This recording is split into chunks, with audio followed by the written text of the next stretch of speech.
No, yeah, you know what it is, baby. It's What the Happened Wednesday. It's Chris Simms, Paul Burmeister. It's Chris Simms Unbuttoned, presented by Under Armour. Always appreciate their sponsorship. What's up, big guy? It's just two guys in a hoodie here hanging out. It is hoodie day. Hoodie day. I walked in. I'm like, oh, man. Yeah. Chris is wearing the hoodie. I once again failed to watch you and Mike this morning. Don't. To kind of direct my walk into the Don't closet. you dare. You be Paulie Burmeister. I appreciate it. And we'll see. If we're twinsies, we're twinsies. That's the way it goes. It's been 2 weeks, man. I know. Yeah. You're right. Been okay? You're good. Yeah. The withdrawal, because we were heavy there for a while. I know Podcast, we were probably a little tired of me. The post-game show. That's right. Right? So we were like, two best turkey. friends that anybody could have, and then it was just withdrawal. I know. The week is a lot different when I'm not here. Yeah. The whole thing, like the way I dive in, I get the assignment for what games we're on. Yeah, I kind of miss that. Yeah, okay, really good. knowing 4 or 5 teams well that week. So good. I'm glad you miss it. It's nice to be back. You're the only one that's missing me out there. I wish my wife felt the same way. We could all say the same thing, right? Yeah, definitely can. Definitely. No doubt about it. All right, we got a good one today. I know. Good one. A lot of good stuff happening. A lot of stuff to hit on. We're going to hit on Dolphins, Carolina, the Dolphins defense, Patriots defense versus the Tennessee Titans, a few things that jump out to me. We got the 49ers offense and Shanahan's genius, what he's got going on right now. Rams, Packers, a little bit of both sides there, things I'd want to point out. And then, it's been a long time, but the big is back. Speaking of missing somebody. Oh, I mean, well, yeah. I mean, Is it me? Is it me? No, he's big time us. I'm no joke. 4 weeks in a row, he's been like, I'll come on the podcast this week. But what? And then Wednesday, I text him at 9:30 in the morning. He has a lot of appointments, and he's always, oh gosh, I got to do this. Oh, I got a Zoom call. I got a Zoom. That's his new thing. If he needs to get out of something, the Zoom call. You can't question that. So he's got a Zoom call. Oh yeah, Zoom. I got a Zoom. It's like it's funny hearing the old man talk about Zoom. Right. But yes, he'll be back. And he's got some things that he wants to talk about. I know there's 3 quarterbacks that he really wants to hit on here. Have no idea where he wants to go with it. Yeah. But I know he wants to hit on Baker Mayfield, Stafford, and Daniel Jones. Wow. So we'll see what he has to say. And anytime Dad talks about a Giants quarterback, I kind of perk up a little bit. I don't know if there'll be much positive there, those 3 guys. No, maybe not. You're right. We'll see. It's definitely not the 3 hottest guys in football right now. No. So we'll see where that goes. And Daniel Jones, of course, his availability for this week against Miami, who we're going to break down here in a second, is in question. He's got a neck strain. He is practicing today. It's a Wednesday right now as we're doing this, but they did sign a Jake Fromm from Buffalo off the practice squad. I would think I'm going to bet on Daniel Jones playing. I am. I just think he's that kind of guy. Yeah. I think he's the kind of guy that's like, all right, I'm walking, my blood's flowing, the heart's beating, I can throw. It, let's play. And shit really matters now, not only for them win-loss. I mean, they're struggling, to say the least. Right. But, I mean, for him individually, I mean, it's December. He's kind of in between young kid and veterans, not next that far guy, away. exactly right. This is a really important month for him. Big month for him. Big month for the Giants in general. And, yes, again, I think this will go a long way. And I think where Dad's going to want to go with this is a little bit the 5th-year option conversation. Yeah. Because in April, they have to make a decision on that. So we'll dive into that. So, all right, here we go. Giddy up. As for the other team, the Dolphins, we have spent some time. It's been a couple months, but right away in the season, I think we were expecting Miami to be pretty good because of their defense. Right. And the defense just wasn't at all what we thought it was going to be. No. Now they've won 4 games in a row. I know the competition hasn't been really good. Right. But their defense has been excellent. It was once again 33-10 win over Carolina. So let's start there. And before you start in, there we go. Take a peek at this. First 8 games when they were 1-7. Ooh.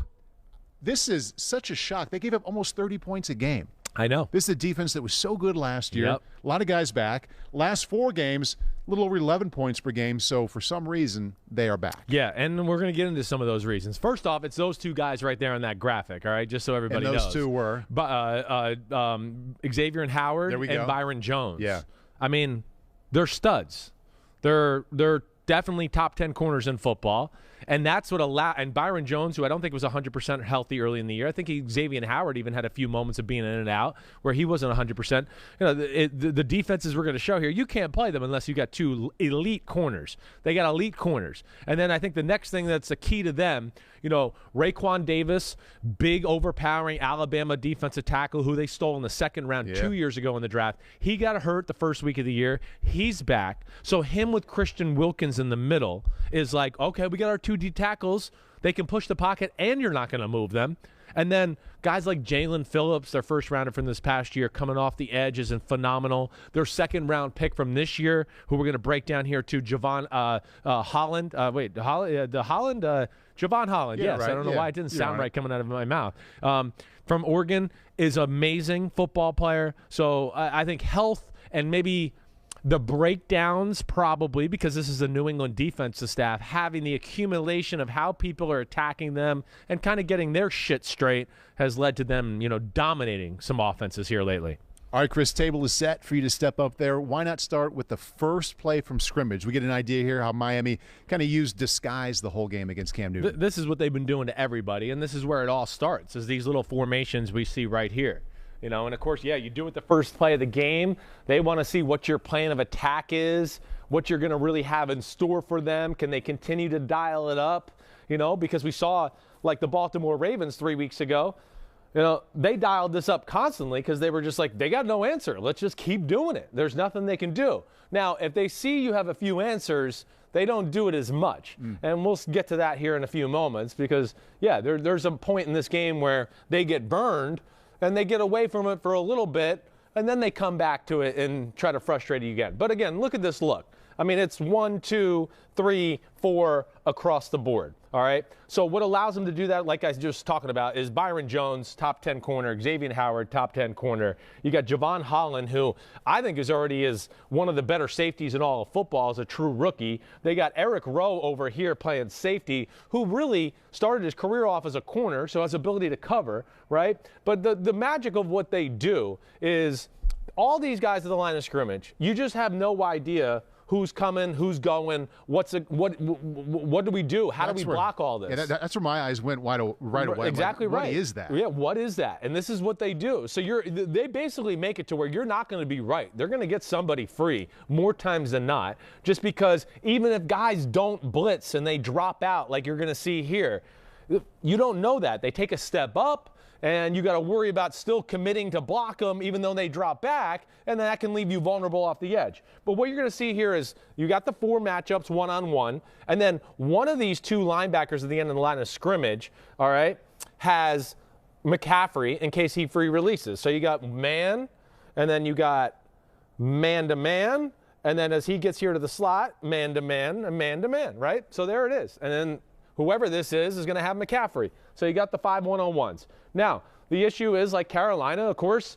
all right, they don't know who's coming. They what we would call slide the protection. Everybody go this way, right?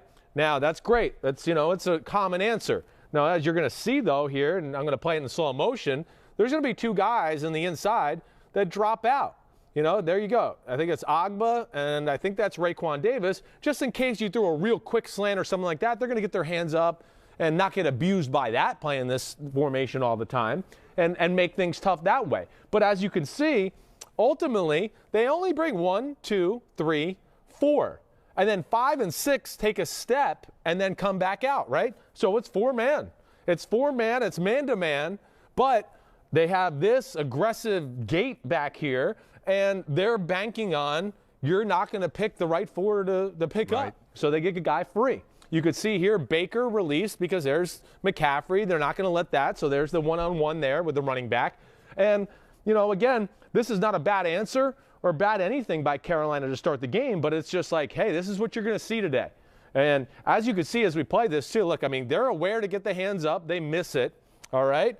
And the other thing that adds to it, when you have talented corners like Xavier Howard and Byron Jones, I mean, you can see how quickly he's driving on the ball. He's also banking on it's going to be a quick throw. Right. There's no way he can hold it all day long with this look. Right. So he's ready to break on the ball, and as soon as you catch it, boom, boom, boom, and will you catch it? Will you fumble it? Or, will it fall out of your hands? And what you're going to see on this play is, boom, he gets hit right as he right as he catches it, Eric Rowe gets over there, gets a lick on him, and it becomes an incompletion. It was a borderline almost fumble. I mean, it was pretty close, actually, because he had 2 feet, control of the ball. But that's the pressure they're putting on you right now. Now, it's not the only thing they do, because, again, if you continue to do that all game long, you're going to, at some point, the offensive coordinator and everybody's going to dial it up and gash you. So we're going to start showing some curveballs here that they bring too. I feel like one of the things that we're seeing with these, all the confusion at the line of scrimmage, whether they're bringing 6 or 7 or maybe 4 like this, defensive linemen this year are rushing for a full second or maybe a half second. No doubt. Before they drop. No doubt. In the past, it was more they would line up in the line of scrimmage. And then just get out. And they get out. Right. Yeah. Right. Well, because teams got good at it. Yeah. Just like everything in football. They got good at, oh, wait, they just got out of there right away. Offensive lines were making calls as the snap was going to get like, hey, bump out the other way. These guys didn't come. So it got used to it. Really, to me, the team that started this was New England. And, of course, this is a New England staff where they started to go, no, we're going to take a step or two. You're not going to be able to just reorganize the pass protection on the fly. You're going to have to stay here for a second. Right. And that, of course, is what stresses the offensive line out. Messes with no the doubt offensive about it. line. And you're right. There's a lot of teams doing this right now. A lot. All right, 2 plays later, another incompletion. Cam had a lot of those. Yeah. This time it's 3rd down and 6. Well, 2 plays later, and, you could see that, again, line of scrimmage, what? Well, right. Well, 2 plays later, and, they probably were like, well, we're not scared of that slant answer they just had right there, so let's try it out again here.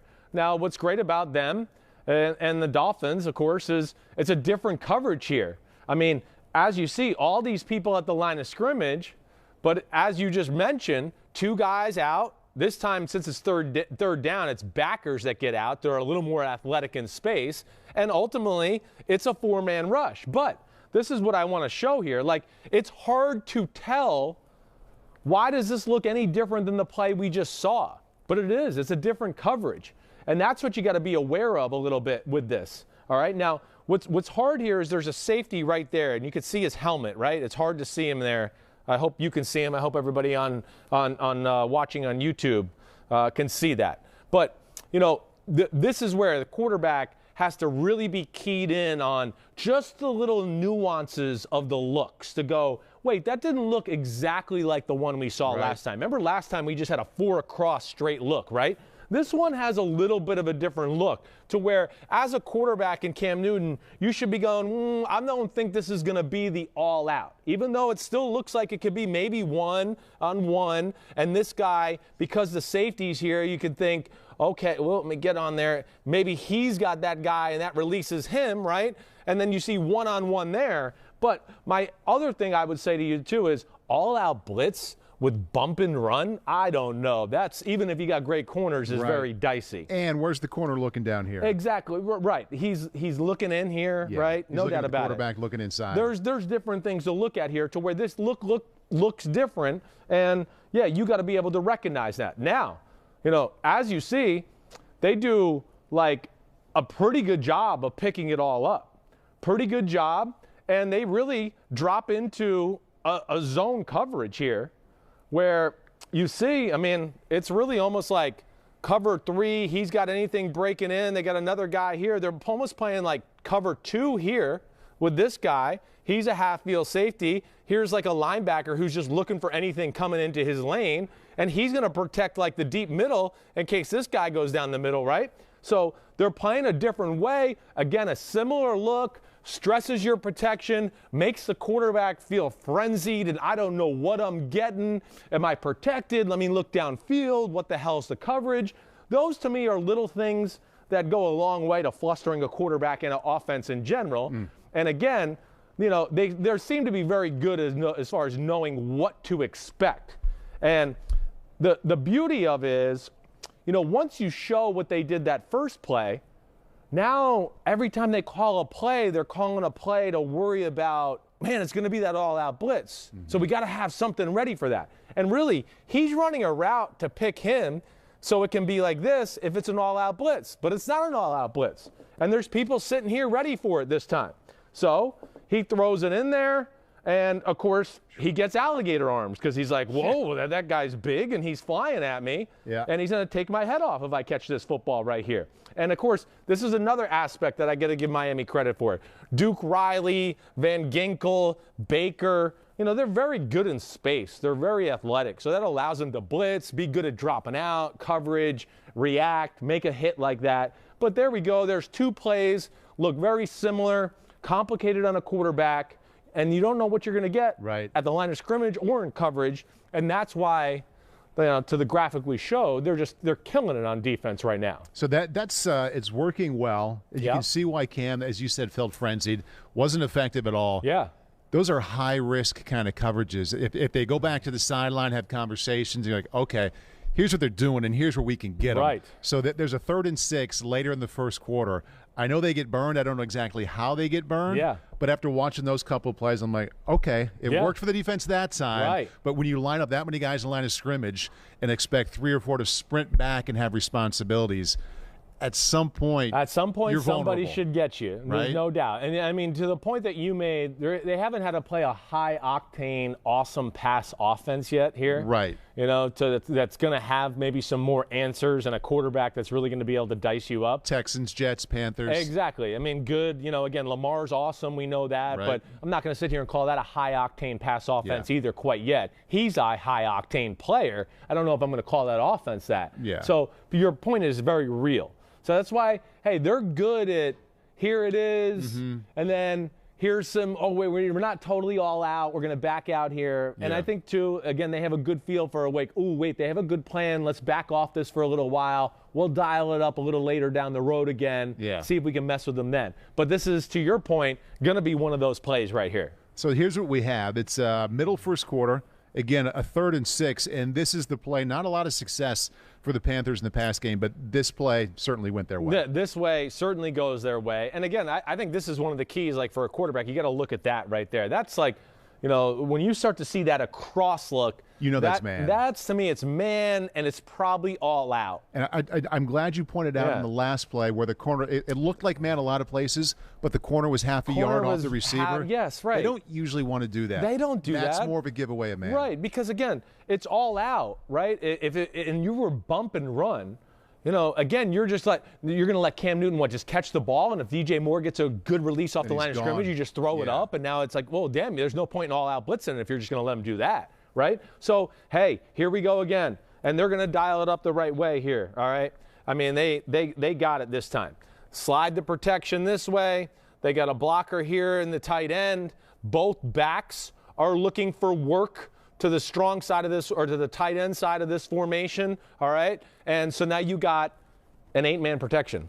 They got an 8-man protection. So, they're not going to get there this time. And as you can see, they're dropping people out again just for anything quick like that to where, they can defend it. But ultimately what they're going to do here is Robbie Moore is going to run a little, Robbie Anderson, not Robbie Moore, is going to run a little out route. And DJ Moore is going to kind of bend it out and run to the post.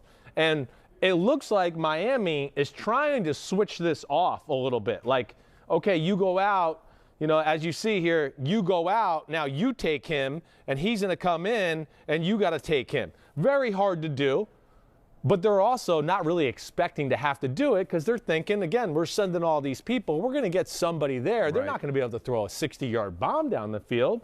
And here they go. They dial it up perfectly, and you could see that Byron Jones is a little too late to react. I don't know if they're supposed to do that or not. To me, on film, it looked like they were supposed to switch it off.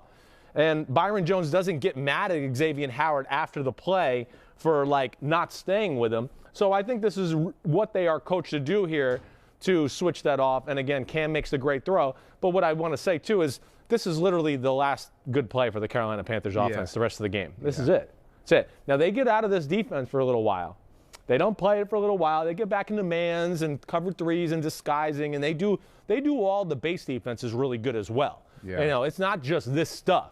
But it starts with this stuff, and it's this stuff that dictates a lot of the game, and it dictates what the quarterback and offensive coordinator do, because they can never call a play not thinking, is this going to come? So you're always like, okay, it's 3rd and 4. I want to call this play. I like it, but I got to be ready for the all-out blitz look. Yeah. And so they're playing off that a lot, and this is the only time this game they get burned by it. I see that play there, and they block it up so well. They leave so many in. Right. They gave Cam a chance. It's like, you want to go, why don't you do it all the time? I'm going to say the defense, they could have prevented that if they leave a free safety in the middle of the field. Yeah, because if you don't get home with those aggressive blitzes, and the offense says, okay, you're doing that, we're going to leave an extra couple guys in just in case our offensive line screws it up. Right. And it could be the best corner in the world. Most of the time, a post over the top, quarterback with time, no free safety in the middle of the field.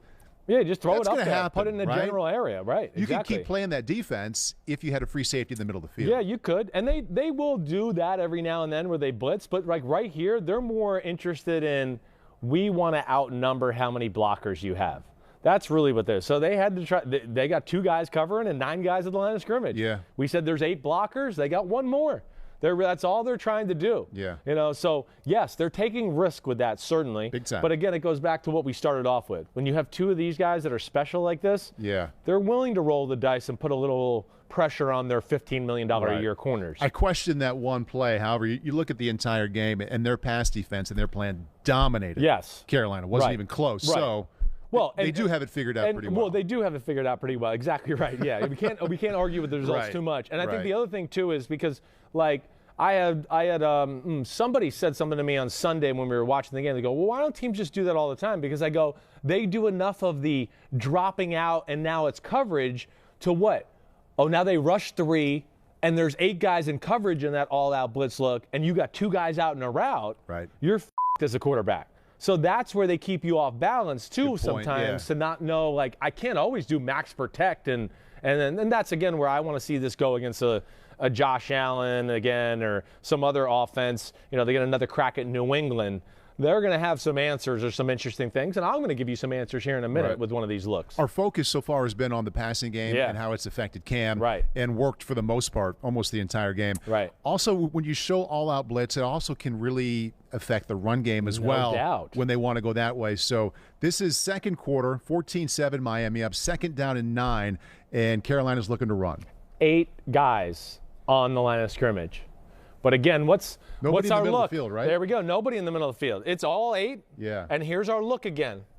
So my money would be it's an all-out blitz. Looks like it to me. Right? It's all out. It's got a different look than, the corner down here and the corner down here and, another guy kind of hovering. It's not the same look. They're all 3 looking at the quarterback. Exactly. Instead of the guys are over, though. Exactly. Well, what's that? They're all 3 of those DBs are looking at the quarterback instead of looking straight on the guy that they would be man up on. Because they're not that worried. They want to be able to kind of, they're betting on the ball's going to get out quick.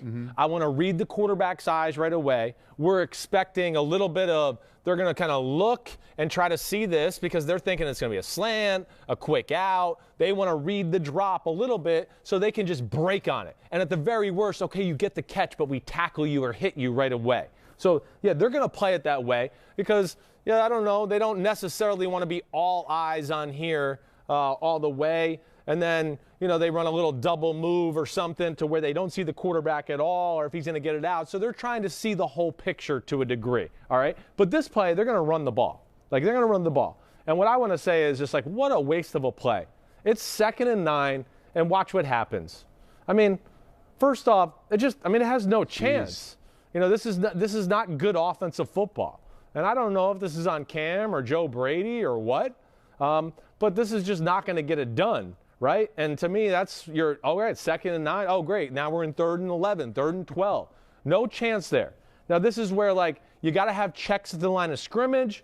You got to have, some signals to the receivers to do certain things. And to me, what it really comes down to in these type of things, where I think you would see other high-octane offenses, the thing that's going to scare them more than anything to get out of these type of looks is to get a guy like him with the ball, DJ Moore, one-on-one, right here, right now, and then just make it about, is your guy going to tackle our freak receiver? Right. To me, that's how you beat it. So, hey, you could do a lot of different things. You could just, hey, turn around, catch it. It's Robbie Anderson one-on-one with Byron Jones. Let's see how you go there. You could do the old bubble screen, right? Now, you'd want that to be DJ Moore or somebody like that. The old bubble, and then he comes down and blocks one of the guys, and it becomes one-on-one, right? You could do that. You could check to, hey, let's get a 6-man protection, a 7-man protection, and I know they still got us outnumbered to a degree, but I might have a chance here to hold on something a little bit to where you send this guy right at him, and then you bring him underneath for a slant route, and now it's one-on-one on DJ Moore. You want to keep playing this game? There's that aspect. So there's some different answers that you can give here that can be an issue. Hey, Derek Carr and John Gruden, they got this look a lot from the Ravens early in the year, and there's other games, and of course John Gruden taught me a lot of this stuff. If he would have been max protected, fade back a little bit. Let me just show me on this camera, Pete, a little bit. Like, one guy's going to get free, but we're going to let maybe the farthest guy from you get free. Fade away a little bit as the pressure's coming just to buy yourself a hair of time. Send him on a go, okay? Send him on a go, and you kind of just have this guy who attacks the inside leverage and just goes right there.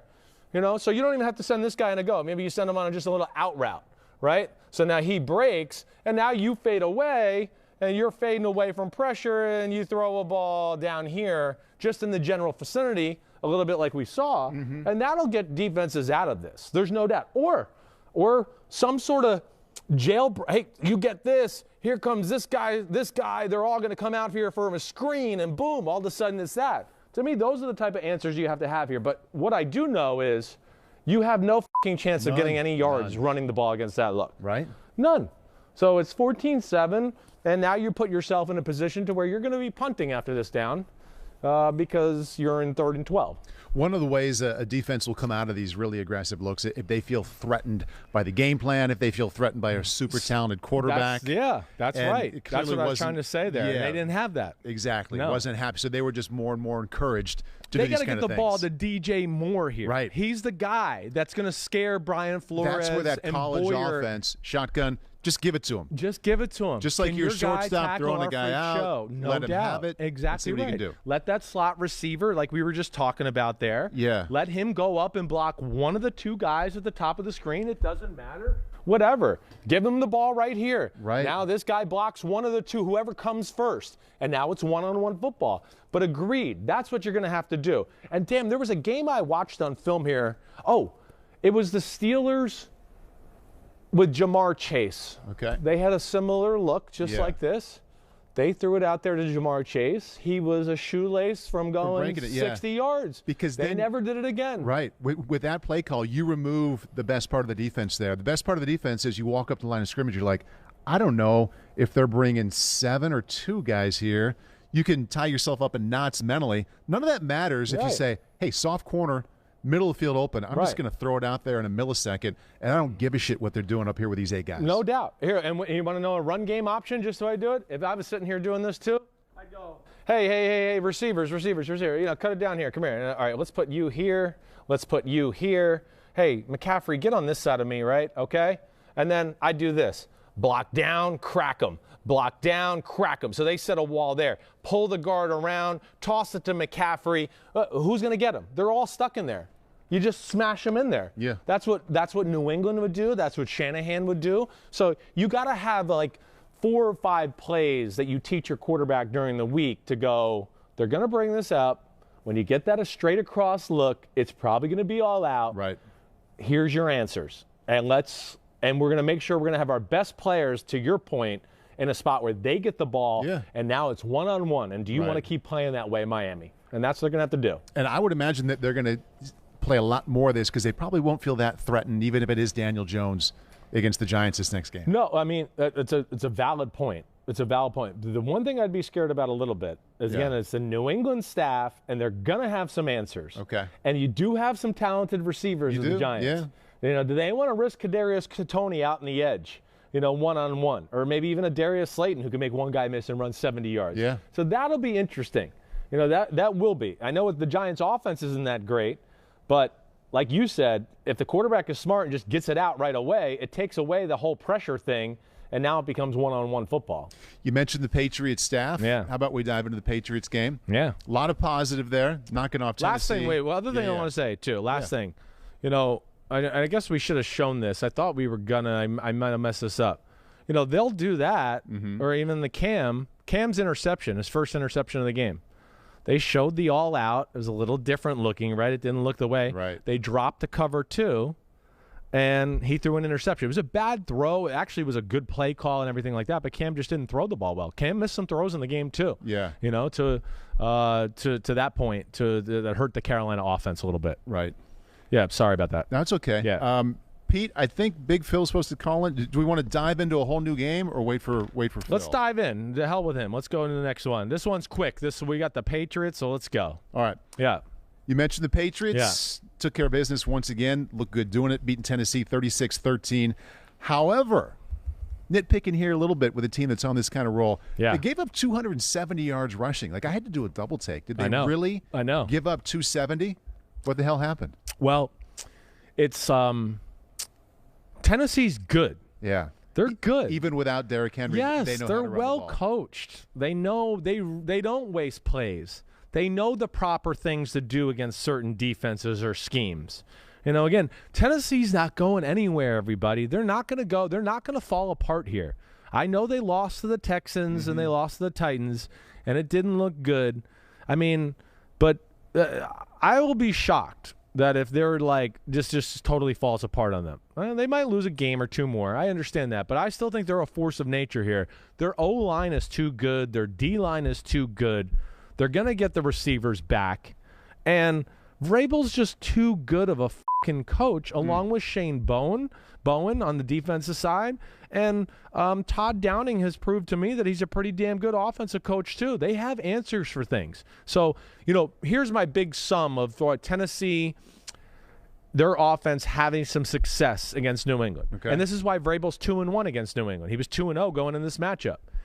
He knows what Belichick doesn't like to see in certain formations. That would be the first thing. Which is what? Just like there's I'll show you here in a minute. Okay. Just certain things that he knows from working there or playing there that he knows Bill always used to say if a team got in this formation and we played this defense, man, we got to watch out for this because I don't like this. Yeah.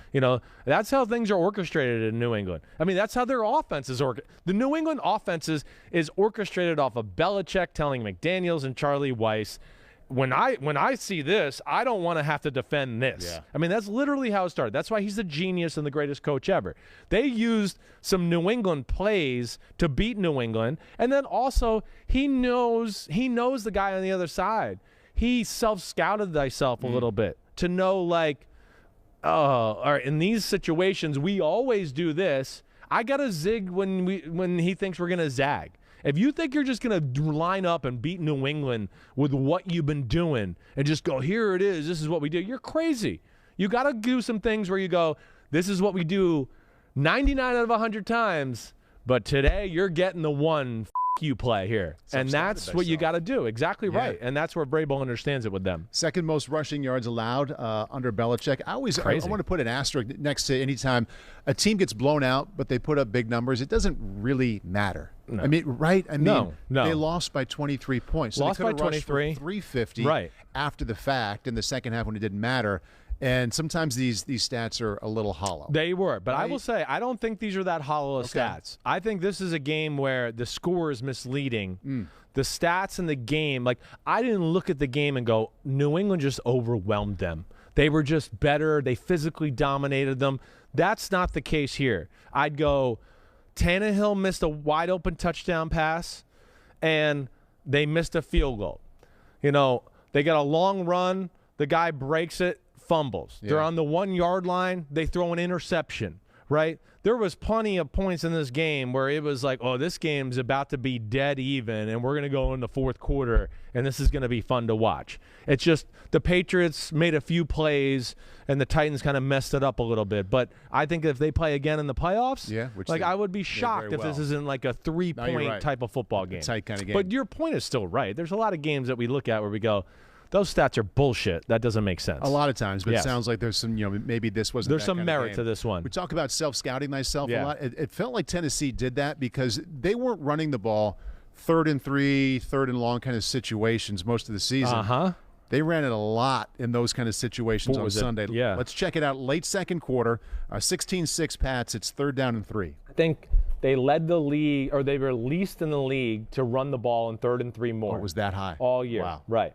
So, again, this is where you self-scout thyself, because then he's probably looking at it and going, Bill's going to know this. They're the greatest breakdown coaches in the history of football.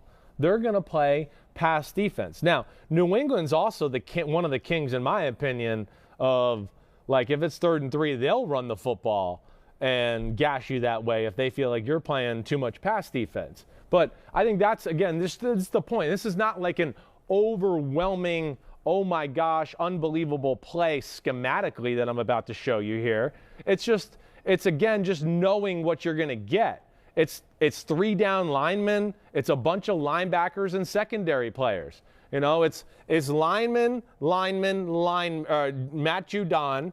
It's safety, you know, Kyle Van Noy, Hightower, you know, nickelback, corner, safety, corner, right? They want to stop some sort of short pass. And really what they're doing here is they're playing man, and he's playing man, and he's playing man on him, he's playing man on him, he's free, and I just want to make sure I get this right. I think Hightower and Van Noy, I got a million plays in my head, sorry if I'm not exactly right, are going to drop out because they want to stop, just in case they run something like this, or he comes off and comes through this way. We got guys inside that we're not going to ask our corner to stop here and then chase across the field and try to stop a shallow cross route. That's impossible. Right. They're New England.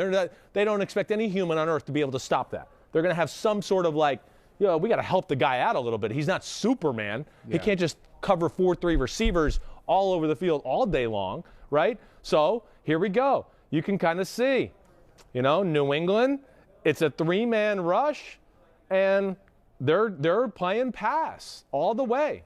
It's really just 1, 2, 3. He's here just to kind of eat up the blocker a little bit, and he's going to, like, help out and get out. He had the tight end man-to-man. There's Van Noy. I don't know. Maybe Hightower is actually there. He might just be clogging up a lane to not let, like, Tannehill run or anything like that. But you could see he's not really rushing the passer, right? It's 3-man rush, draw up the middle, block perfectly. Got him. Yeah. Yeah. Defensive lineman off the field, a bunch of linebackers and secondary guys. See you later. Yeah. You know, again, perfect play call. A perfect play call. That's all I'm getting to. And again, that's something to me where it's like, that's something New England usually does to other teams. Yeah. Even New England's first touchdown, they threw a little screen. I mean, Tennessee's first touchdown of the game, they threw a screen pass out to a little bunch receiver set. It's the same play that Edelman caught to win the Super Bowl against the Falcons. Like, again, it's plays that Bill, he knew, you play this defense, you don't like to defend this. This is why you do it to everybody else. Yeah. I'm going to do it to you. And they get a touchdown. He must hate playing against Vrabel then. Well, I think it's part of the reason why he's never had great success against any of his proteges, right? Even up in Detroit, Matt Patricia beat him. Yeah. You know, I'm blanking on some others that have had his number because I think Mangini beat him. Mangini had some issues. Yeah. He did, yes. We're missing a, you know, O'Brien gave him some issues in Houston. Because they know some of the things he likes. Exactly right. That's exactly right. Right. Yeah, no doubt about it. That's one successful play. And you were right. I'm reading it here. Thank you, Pete, for this good note. Entering the game, Tennessee ran it on third down and 10 yards to go, just four times. Yeah, anything at 3rd and 3 and more, right? In between 3rd and 3, yeah, exactly. And there's the graphic for everybody to see. There we go. So 4 rush attempts the whole year to that point. Man, and then they did it 4 times. 4 times in this game Sunday. for 90 yards and a first down on 3 of the 4. Right. So that just, again, when you're playing New England, if you're not zigging when you're supposed to zag, you're going to zag yourself to a loss. I can tell you that. Early third quarter, Tennessee down 19-13, 2nd and 4. Almost a very positive play here for Tennessee. Cool. Almost. I mean, this really is. You know, this is to the point of what I was trying to say with the stats. Like, it's 19-13, and they're going to break a big run here, and you're going to go, damn, they're in a field goal position. Here we go. This game's going to be awesome. It's going to be awesome. But again, this is like Vrabel and company knowing how to block a 3-4 front. You know, you got let me just clear that. You got 1, 2, 3. You got your outside linebacker in Van Noy. There's Judon, Hightower, Jawan Bentley, who I think is the best thumping middle linebacker in football right now. All right? And A lot of teams don't know how to run the ball against the 3-4. It's hard because they're asking these 3 down linemen to 2-gap, and they're monsters. So they hold people up, and they have the gap on either side of them. And then the linebackers react off of it. So it's not easy always to run the ball on New England or these type of defenses. That's why the Ravens and the Steelers all these years are amazing at stopping the run for the most part.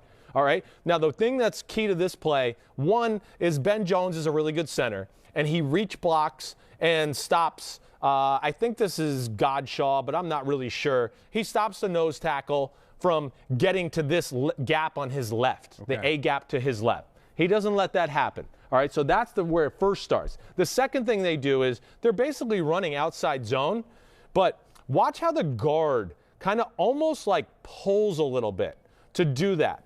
And the reason he does that is to widen the gap of that A gap I just talked about, where the center, you can see he's got him reached here, right? You know, here's Guy who's trying to 2-gap either side, right? Now here's Saffold, who it's like you see what I'm talking about a little bit as far as how he kind of came off the ball here. Just want to show this again. Like look how he comes off the ball, Saffold right here. All right, you know it's very a different approach for an outside. Sorry, damn it, I messed up. Outside zone look, but the brilliance of it is, all right, is the fact that now Guy, who's trying to read it and play either side, he's got a guy that's hitting him, and Hightower's taught to now just blow up the gap, all right, blow it up, run in, you see the gap, you're a big body, blow it up, that'll give the guy nowhere to run, all right?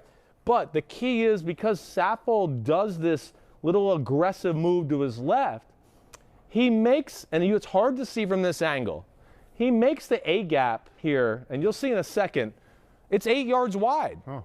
So even though he does his job and clogs the gap, he's not the size of a Mack truck. Right. He can't clog the whole gap, and because of that, they get exposed. You know, let me see if I can pause it to the right. Like, it's really hard to tell from this angle. I showed Pete on film, and he was like, oh my gosh, yes, the gap is huge. So if you could really see between center and left guard here, Hightower hits him. He tries to stick out his left hand to stop the guy, okay? But the gap's so big, he just gets a hand on him, and he's gone. If that was intentional, like you're pointing out, that's some high-level nuance.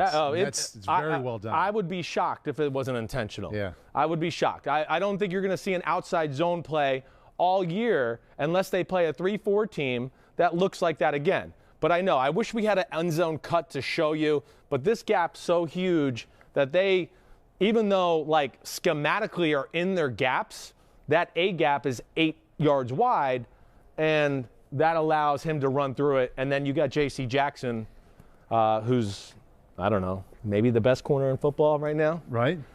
He loves to run people down, hawk them down, and cause some issues. Hell of a play. It'll be fun to watch the Patriots take on the Bills. They did a flea flicker in the game. Yeah. Right? Well, I mean, who does flea flickers? New England's the king of flea flickers, trick plays. They did that to get down there one time. You know, they used a lot of New England-y stuff against New England. And, I don't think Tennessee's going anywhere. I know they're not perfect yet. Yeah. But if you can move that front and get some yards running against that front, then you're going to be able to move the ball against just about anybody. As promised. Woo, I'm sweating. After a long time, after a long break, no need to apologize. Yeah, big time in us every week. We understand you're busy, but it's nice to have you back. Wow. Bringing me on and just slap me all around. That's what we do here. That's right. It's what the happened Wednesday. That's what we do. Well, okay, listen, I'm used to it with my kids growing up, my wife, so it's okay. I can take a beating. Yeah, you can. You're good. Phil, you had a nice get-up on Thanksgiving Day. What good did I suit, wear? I good have tie. no idea. That seems like a year ago. No, I know. It was 6 days ago. Last time I saw you, though. Suit? What's that? I said, I guess I wore a blue suit. Somebody goes, you wear blue every week. Well, what other color is there you want me to wear? I wear some lavenders or whatever. I don't know. I'm the one that wears blue every week. Yeah. I'm the one. I'm worse than you. Dad changes it up. You wore gray last week, Christopher. You wore gray. I did. I did wear gray. I was like shocked. Gray can be tough to pull off in the studio. Yeah. Can be. I'm gray or blue, period. Yeah. They're not getting anything different from me. Not getting anything. And yes, Dad had a long Thanksgiving. We were at the house, so it was good when he got home that night. And we had some fun. He didn't even eat like leftovers that night. No, it was too late. Anything. He didn't want to do it. He's officially hit that old age where his stomach just can't handle it too late at night. Yes, you're exactly right. Really? Hey, listen, this age thing, it's real. And Brandon Marshall yelled at me yesterday when we were doing the Paramount show, quit talking down about yourself. I go, Brandon, it's kind of, I do that for a reason. It's really the opposite, but that's okay. And, but, yeah, eating at night, oh, my God, it's the worst. It keeps me up all night, so I've learned. What's the cutoff? It took me a long time to learn, but I've got it down now, I think. So. What's the cutoff? 8, 9, 10? Oh, no. I try never to eat dinner any later than 7:30 now. My gosh. Oh, wow. We're late night people. That's what's coming? We are waiting and we're late night people. And I got to get out of that habit because, my God, here I am waking up at 5 o'clock on Tuesdays and Sundays, and I'm like, okay, that was a great 4-hour sleep here. Here we go. Yeah, right. So, I know. Oh, it's all good. A lot of stuff. I love my Wednesdays and Thursdays because, okay, all I get to do is what I want to do. And it's fun doing it. It's amazing. I love watching the games and just seeing things that we don't see on TV that TV can't show. And it just, as I've always said to you guys and to everybody, TV lies. Yeah. You can really create your own story watching the game on TV if you're the announcers and the crew. It's hard to cover it all and really get the true essence of games and what's going on because of time and lots of reasons. But it's just interesting to see things and have a whole different opinion about what I think at the beginning of the week and how it changed by the end of the week. Yeah, no doubt about it. That's what we're trying to do here with this Wednesday podcast. We show those plays to kind of break it down. All right, so that was really interesting about New England. That's my next watch, so I will watch for that play. I know exactly the one you're talking about, and yes, I would bet Roger Saffold that was, like you said, next level stuff. Right. And it's great. It's deception, and people are thinking one thing, but it's just that's really so cool. And of course, when you're a run football team, you got to have a bunch of different ways to do things. I watched the 49ers this morning. Oh my God. Yeah, but don't go there because we're going to do that. Well, I'm going to do it. Go ahead. We're going to break them down here in a minute. I got a bunch of plays, okay. but go ahead. I'll just say this. Yeah. When you play them, right. Just here we go. The first quarter, you're going to get every damn thing in the world. Yes. And you got to be in shape to run the 49ers offense because you go in motion every time. And No we're doubt. shifting and running. No doubt. I said, hell, they got to be in shape just before the ball snapped to be ready. But no, it's really tremendous in how they're so versatile and how they read on the run. Kittle could be coming across the line and be going full speed and redirect to get his block, lineman downfield. I mean, I haven't watched them really seriously in a few weeks, and I'm blown away with all the stuff. Shanahan's on fire right now. He really is, and he's got people's heads on a swivel in the run game. There's no doubt about it. And, yeah, you're right. To your point, you got to have those little nuances within your run game, within some of your staple plays to be able to adjust. Like, well, this week this team plays like this. We got to change this just a little, even though it's the same play. Especially at this point of the season. At this part of the season, no doubt about it. And that's where I think, Vrabel is tough on Belichick, and, of course, Belichick's tough on everybody that way. Hey, last thing with the Tennessee Titans in that game, too. Yeah. Tennessee gets their corners and their secondary healthy a little bit. I'd be interested to see where that goes, okay? That'll be a different matchup the next time.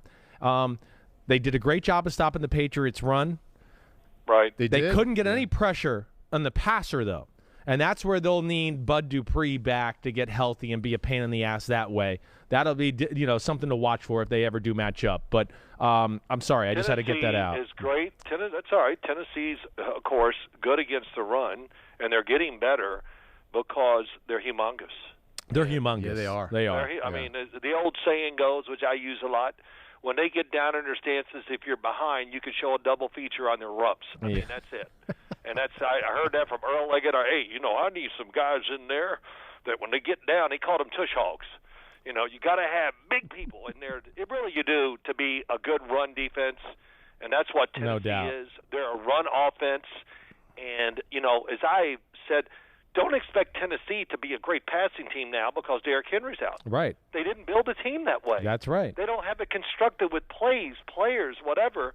So they got to manage this somehow and keep running the football, which they did against New England, to keep their team in balance and how they built it. Yeah, no doubt about it. You're exactly right. And, I think you're with me. You agree that Tennessee's not going anywhere. They might lose another game or two, but they're still going to be a pain in the ass in the playoffs. Absolutely, yes. All right, so Dad wants to hit three things here today. I have no idea. I just know Baker Mayfield, Matthew Stafford, Daniel Jones. Those are the three things we want to hit on, Dad. I know you want to hit on that. I told the audience that at the start of the show that that's where you wanted to go. I'll give you, free pass here. Where do you want to start between those three? Well, that's good. I guess I'll start with Matt Stafford. Okay. I've been thinking this for weeks since it kind of finally came out.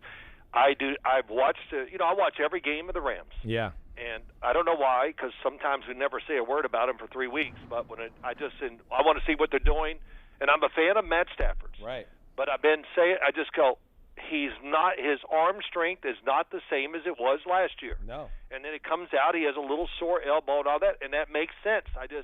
I've thought that. I've said it a few times on my Friday show with Chris Russo, but I've said it on CBS, I think, once or twice. I'm not sure because, I talk so much, can't remember. But I just see it. And you said it this morning, Christopher. That's what really hit me again. Yeah. That, he's missing throws that we've never really seen him miss. Never. And so that, to me, that's always a sign. And, of course, he had that little injury, too. That changes things, which we've seen with Russell Wilson, who's now just not throwing the football the same as he has before. Right. Missing throws that we've never seen him miss. And it's amazing. And what it does, there's other reasons, but it affects your mind. Yeah. And it affects your decision-making. Definitely. And it did with Russell. He made, what can I say, terrible decisions against the Washington football team and really probably cost him the game. Yeah, no doubt about it. And I think you're right with Stafford. I mean, it's the elbow. He hurt his foot maybe in like week 3 or 4, or maybe it was even a little later than that, 5 or 6. He's obviously a little beat up. First month of the season, it was on fire. It looked like he wasn't breaking a sweat throwing for 300 yards. No, he was not. But I think that's the thing that jumps out. Hey, there's a few throws in the game the other day. Like, he's got a corner route against Green Bay. I mean, I would go, man, Matthew Stafford, the way this looks right now before he throws it, he could get down on a knee and close his eyes and he's going to hit this. Right. And he didn't. He barely got it there. I mean, he barely got it there. There's just too many throws that are off target right now. And again, Dad and I are Matt Stafford fans. We're defenders of him a little bit. Yeah. We understand he's been a little wild and stupid in Detroit at times. We get that. But there's still no denying the thrower and the player and his ability to hit the bullseye. There's no denying that. And right now, that's where I just think we're both a little surprised in the fact that, there's just throws I would expect an average NFL quarterback to make, let alone Matthew Stafford, who I look at as like one of the more talented throwers in the history of the league. I'm wondering, as you guys watch him, because we can all see that the ball's not going to where he wants it to go. Yeah. Do you guys notice anything in his release, his acceleration, anything mechanically that would tell us why the ball isn't ending up where it normally does for him? I don't see it, Dad. I don't know about you. I mean, maybe you watched a hair closer, but I don't look at it and go, oh, he's, not letting his arm rip or let it go. His motion looks the same to me. It looks the same to me, too. I don't look at anything like mechanically and go, it looks different, other than it's just not on point, and it seems it's got, instead of a 101-mile-per-hour fastball, it's like a 94 right now. Yeah, it's definitely a difference in speed, velocity, all that. I don't know. Maybe it's me.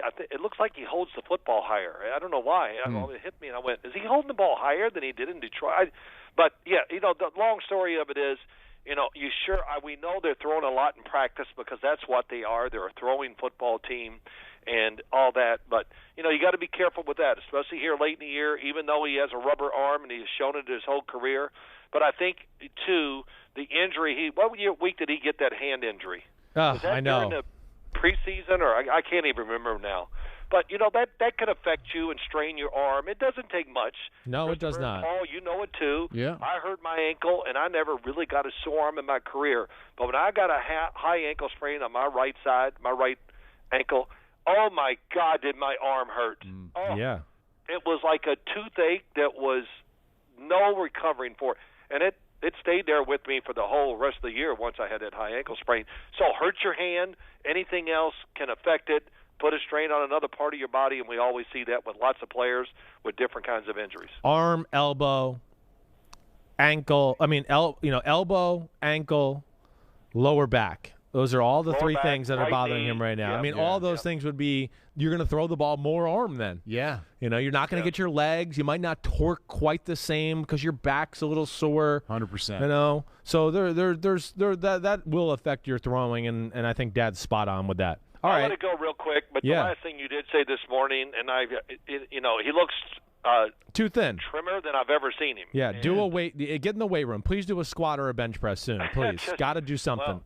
Well, those legs, it is true, those legs are part of throwing, and if you use them, which you can if you get in the right position, all that we know, but whatever, that helps too. So that might be a little bit of thing too, so I'm not going to beat that up for sure. All right, so now let's go to Baker Mayfield. Or do you want to go to Baker or Daniel Jones next? Baker, let's go Baker Mayfield. Yeah. The big question, I sit here and watch stuff, and I listen to TV, and of course he takes a beating like no quarterback I've ever seen or heard of. It's unbelievable. The crowd can't wait to bench him, get him out of Cleveland. It's just him. And I haven't watched that game yet. I will here soon. And I want to know, were there people running wide open where he missed them and all that? That's what I want to know in the game. That's how I judge guys and see what they've done and what was there for them to have. Right. And then, of course, every once in a while you make a play for yourself and the team. Right. But, again, is Cleveland's drop-back passing game, oh, wow, it's just so intricate and confusing to the defense, and the answer, of course, is absolutely stinks. not. Right. Is the talent over the top at wide receiver? Let me think. No. So why do we think, he's got to throw the ball, let's just rip it up and tear it up? Now, let's don't forget, last year, maybe the last, 6 games of the year and the playoffs, he threw the living heck out of the football. Yes, he did. I mean, I interviewed him, and I've said to this to you guys, I said, Baker, are you throwing the ball the best you've ever thrown it in your whole career? And he goes, absolutely. I mean, he didn't even hesitate. Yeah. He knew it. He had it going, and he was throwing the ball great, and now he's beat up. The offense is not quite the same. The team, whatever you want to say, they couldn't run the ball against the Baltimore Ravens. Nope. And my answer is definitely I want him coming back next year. Do I sign him to a long-term contract? No. What's the rush? Let's get one more year of data here, and then we'll see what we got. We make a decision from there. There's not going to be 9 quarterbacks on the open market. Exactly. Who every team, we're going to wait for Russell Wilson. Aaron Rodgers. I just go, what the hell are we talking about? It's not going. Everybody can't get these guys, and you got to be careful moving on to a quarterback. So what's next? Carolina Panthers. Yeah. Well. Right? Yes. Well. Yeah, everybody, we're going to, move this, and we're going to get another. Okay, now you got to readjust, do many things, and it's a hard transition for everybody. No doubt. Yeah, so you're right. People think it's just an easy, we'll find another guy and we'll be better. Another quarterback. Let's draft one. Let's get, okay, draft him, get the coaching staff fired, and then the following guy can come in and go, I don't like him, or whatever. So we just talk too much about this moving quarterback carousel, and let's get the next guy, and everybody ease up. Pay attention to what the heck's going on, and then really have an opinion that has some validity to it and has some facts behind it instead of, I heard a guy on the radio coming home the other night. Now, I just watched the Charger game. Justin Herbert, he's not Patrick. He was horrendous today. Well, you're a moron. Excuse me, I shouldn't say that. Well, you're that's all right. wrong. Yeah, I watched the game, and oh, my God. Now, I will say this. He was too aggressive because they got behind. Right. But, oh, my gosh, Paul, it's unbelievable how many high-quality, difficult throws he makes. Yeah. And this is not to wide-open people. They don't separate in Los Angeles. The Chargers, no, they don't. Those receivers are body up. It's throw 12-yard out cuts. They're all over him, and he throws it to one side. And these guys are good at doing that. Right. Keenan Allen, Mike Williams, whatever. Yeah. And Jalen Guyton, too. But Jalen Guyton's got a little speed. I do like him a little. But I'm just saying, if you watch the game, you go, it was all about Justin Herbert. They couldn't run it. Yep. The pass defense, the secondary played so well, it led to sacks. Yeah. It gave them extra time to get there. Yeah, Denver's good in the secondary. About all that, yeah. Rashawn Slater, it's a shutout every play of almost every game I've watched. Yeah. If I could vote for the Rookie of the Year, everybody can say what? He's been, to me, the most impressive rookie in the NFL. Wow. Yeah, he's been awesome. I mean, come on, name me somebody that's really, truly done better than him. Mac Jones? Good point. But, I mean, just the performance of the left tackle by himself. Yes. Yeah. Because it's not, the coaches can't help him. Right. Hey, you got him one-on-one. And it's unbelievable. It's not that you don't even get pressure. Right. I don't care what the stats say. I've watched it. You know, I'm a Charger guy. I watch them every week. And because I want to see what they're doing. I want to see, I want to see Herbert. I just want to see the whole thing. And I always go. I wrote all the notes today in the game, and I just put triple star. Please make sure you talk about Slater a little bit if you're going to talk about the Chargers. Yeah, no doubt about it. He's been great, and I know you loved him coming out in the draft. You loved him more than I did, and you're definitely ending up more right on that one. What did I judge, Christopher? What did I judge? You loved him too. I did. I like him. I had him like 3. Dad thought he was like the best one. What did you judge, Phil? He played. I just said, you know what? I'm going to go back and just watch the good. You watched the Ohio State game, right? And I watched that, and I went, okay, that was a shutout. Right. That was a shutout. And you know what? When they played the Washington football team to start the year, Chase Young was over there and went, hey, after I think maybe the first quarter, he said, hell with this. He went to the other side the rest of the game. Yeah. Didn't line up against him once. Yeah. Chase Young's awesome. I will say he's a hair overrated as a pass rusher, but I got you. You're right. There's no doubt about that. We'll see if he adjusts as his career goes along. You know, just running over people, that was great in college, but you got to have a secondary move in the NFL, that's for sure. So we'll see if he gets that. All right. So, Dad, you say I like what you said about. I mean, you're right with Baker and all that. I mean, we've been saying that their pass game cannot stand alone by itself. It's not. Their run game, they have to. It's just they're not creative enough and talented enough on that end. Right. The week before against Detroit, he got mad and left the game and left the field. Right. He missed throws. He missed throws that week. Now he's banged up. He is. But it's affecting his throwing, which we know. Yeah. We see he's overthrowing. I mean, even on the game, was that Monday night or Sunday night? Yeah, that was Sunday night, yeah. I mean, Baker, throwing at 90 miles an hour is good. We don't have to throw it 100. I know. Yeah. I know. Drew Brees and I have had that conversation, no doubt. It really shows up, too. The ball's getting back there, and it's going around a few places, and time you redirect it, it's too late, and it's just not on target. And receivers hate that more than anything. Well, it does. It affects his accuracy, too, because his head starts to move all crazy. That's the biggest thing. It affects his accuracy. Yeah, That's it really does. And Dad, I think you're right, too. Like, what's the rush? Why do we got to sign him to a long-term deal? They already picked up his 5th-year option. He's going to get north of $20 million next year. Yeah. So why? Like, we don't have to get the long-term deal, nor do we have to sail him down the Ohio River just because there's other issues there in Cleveland. All right, so that's true. Now, let's go to the G-Man. Okay, and Daniel Jones, right? Because again, it looks like he's in a practice today. I'm hopeful he can play.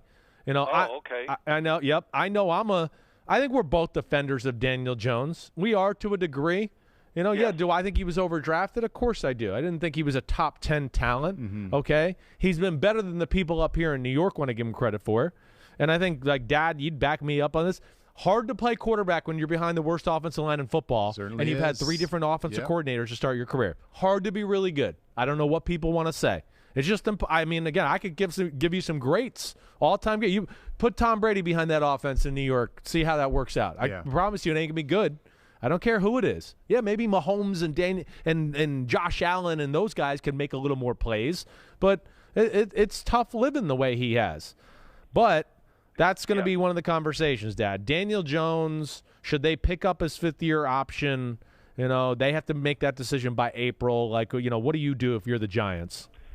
It's interesting. I want to see the rest of the year. I didn't know he was going to practice today. I just saw it was week to week. When I saw that, I said, oh, my gosh, week to week means you're going to be out this week probably when you're talking about the neck. But, and look, go down there in Miami and play that defense, which you've talked about. Paul, you've watched it. We know. And that is one headache. That's all I can say. Yeah, it is.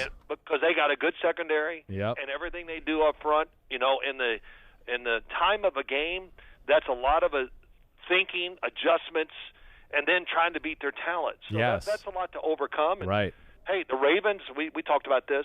The Ravens did everything against it, and they were one play behind always. Right. let's throw a screen, let's do this, let's roll out, let's run the option, let's do a power run inside. I mean, they tried it all, and I go, well, if they'd have done that to play before, it'd have been great. But Miami keeps changing up, and they've done a great job. Yes. But Daniel Jones, I would think of it this way: the Giants want to keep him. I don't talk to anybody. I don't know any inside information because I don't want to know, and I'm not going to call him about it. But I think really down deep, everybody there believes in him enough. Agreed. They want to bring him back. Here's what I would do. I just thought of it now. I would not sign him to the 5th-year option. I would do. So this is his 3rd year. Does he have to do it this year? They have to do it by April. So they got to make that decision. Right. Yeah. Don't do it. Right. Don't do it. Right. Don't get that money. Let him play next year, and let's prove it. And if you're going to know then for sure, do you want to sign him to a long-term deal or whatever you do? Yeah, or you can franchise him, whatever, yes. And you can franchise him, yeah. Right. So, again, why do we have to go out there and give the option with all that money and commit ourselves to it? Go ahead and get one more year of what we want to know, and then make your decision from there. Yeah. And I think it's okay. That's fair to him. I don't think he's going to sit there and go, oh, my gosh, the pressure. Yeah. People get – no, he's just going to play. But let's fix it up, give him a better chance, and let's, the offense – hey, as I watch all these offenses around the league, unless it's just really just got overwhelming talent, they can be somewhat simple and just do some things that everybody does. But, coaching in the NFL takes good players and makes them stars. And that's what you got to do. The old line that we want to see more creativity, it is kind of true. And how you call plays and how you design them has so much to do with success of your offense. Right. So I don't look at New England's offense. Yes, they got a really good line, so I got to be careful. I got to backtrack as I'm talking.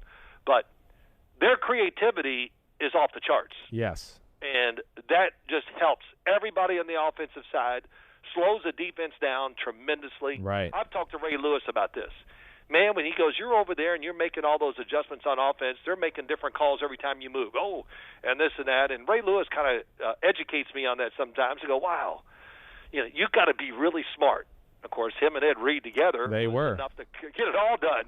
Yeah. But, yeah, just listening to him, how they would change what they did, just so simple because they were ready for it. And, there's not many defenses and not many people like that in the NFL, that's for sure. No, there's definitely not. I think you bring up a lot of good points with Daniel Jones. There's no doubt. I mean, yeah, let's see where it goes. Yeah. I think they believe in the person and the player. I do. They would like to really like him. It's a New England staff. We heard early in the year, it reminds us of Tom Brady a little. The way he approaches, he's a professional. He never makes an excuse. He gets his head knocked off. He never looks at the O-lineman and does one thing or makes an excuse. Oh, this is the 7th time today you've had your head knocked off. He just walks off the field and sucks it up, right? Well, I mean, I like all that, but yeah, he's time to show some emotion. He's ready to. He needs to mother some people.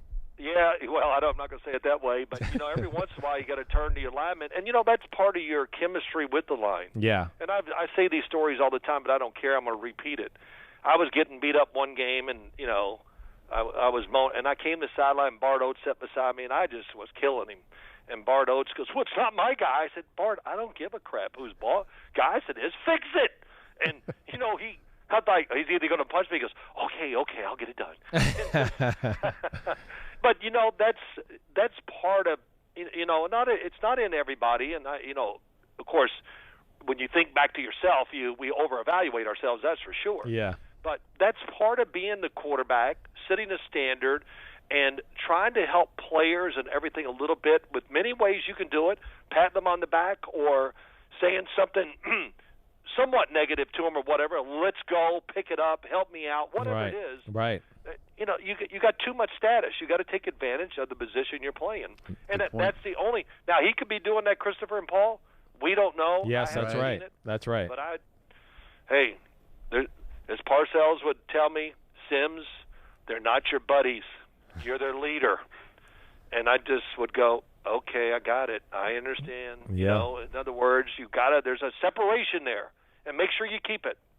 So just like every time I talk to the head coach, no matter what, I said, this is the man. So I got to be careful what I say. Yeah, that's right. I got to see Brady play once and against him, right, in like a real game. And I remember up in New England, he hit the ground a few times, and he probably hit it like 3 times. I mean, and I was literally peeling myself off the ground every play. But the way he acted with the offensive line, because there was plays there to be had, and he got hit, and it wasn't like he was a jerk, but it was the right kind of jerk, like a tilting of the head, and what are we doing, and that. And that goes a long way. He's got some real fire, even at this age. Oh, no doubt. He still does. He presents himself so well and so kind and so intelligently. But there is a real jerk in there that can come out at the right time. No doubt. And Rodgers, same way. 100%. Rodgers, oh, my gosh. Yeah. He gives that deathly stare at receivers. Yeah, oh, my gosh, yeah. Seriously. And guys don't want to come in their way. I'm scared. I hear you. I know, it is. It's crazy. All right. But, you made a great point. Two guys that really took advantage of, I don't want to slight anybody, but two guys, and I tell the story, especially the quarterbacks. I tell them, Tom Brady and Peyton Manning had so much influence on their players, the team, and the coaches, and all that. Just the way they handled themselves is something to learn from. Yep. And try. You can't, if it's not in you, you can't do it. Yeah. But but success on the field gives you power. Right. So just like Daniel Jones, if they can have more success, he's going to become more powerful within the team. Right. And people are going to look at him more, and then he has that chance to really have an influence. Whatever it is, very small can be a big difference in the NFL. So we'll see as we go along, but I feel pretty good about what I think is going to happen and maybe should. Yeah, no doubt about it. All right, anything else you want to get off your chest here? No, I was in my TV room the other night, and I picked up this big piece of luggage, and it's a backgammon board.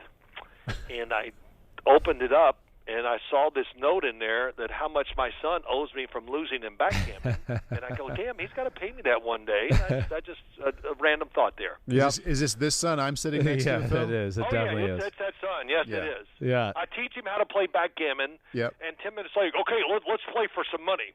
And he loses. I don't know if you're quite ready for that, son, but I'll take it. You hustled him. Hustled your own son. Yeah. I didn't. He hustled himself. It went the other way around. He's like, all right. He's like, you understand the game? You ready? Let's go $100 this game. And I was like, yeah, sure, I got it. I thought I had it. I beat him in a game because I rolled the dice the right way. Yeah. Not because of the game itself. You knew what was going on. I think I'm north of $25,000 I owe him right now. I told him I want to scratch it. All right, just scratch it. Yeah. All right? Oh, sure. Let's start over until you win, and then we can that account. Okay, I like that philosophy. That's just not going to happen. Because I got down, and then I started doubling games, and let's go. You know what I mean? Yeah. And of course, it's your dad, so you don't really think you're going to have to write the check. Not going to actually pay him. Yeah, I mean, he's not Teddy KGB or anything like that. I'm not that scared of him. Okay. However you'd like. Yeah. All right, man. Well, look, you guys have a great day and everything. Thanks, Dad. Good talking to you finally. Good to talk to you, Phil. soon. All right, Dad. Paul, You're the man. Day, man. See you, man. See you, Phil. 25 grand.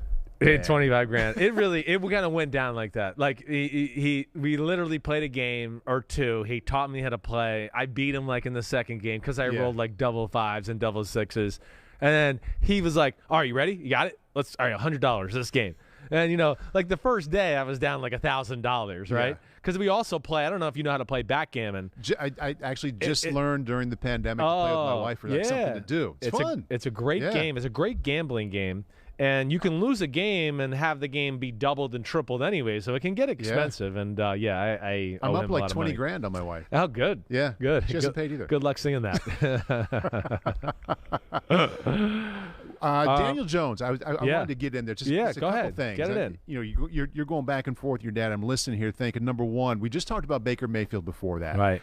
Think about what Baker did, leading up to last December. Like, he was really good in December after struggling, for like a good chunk there toward the end of the season. It wasn't great. Then he finished strong.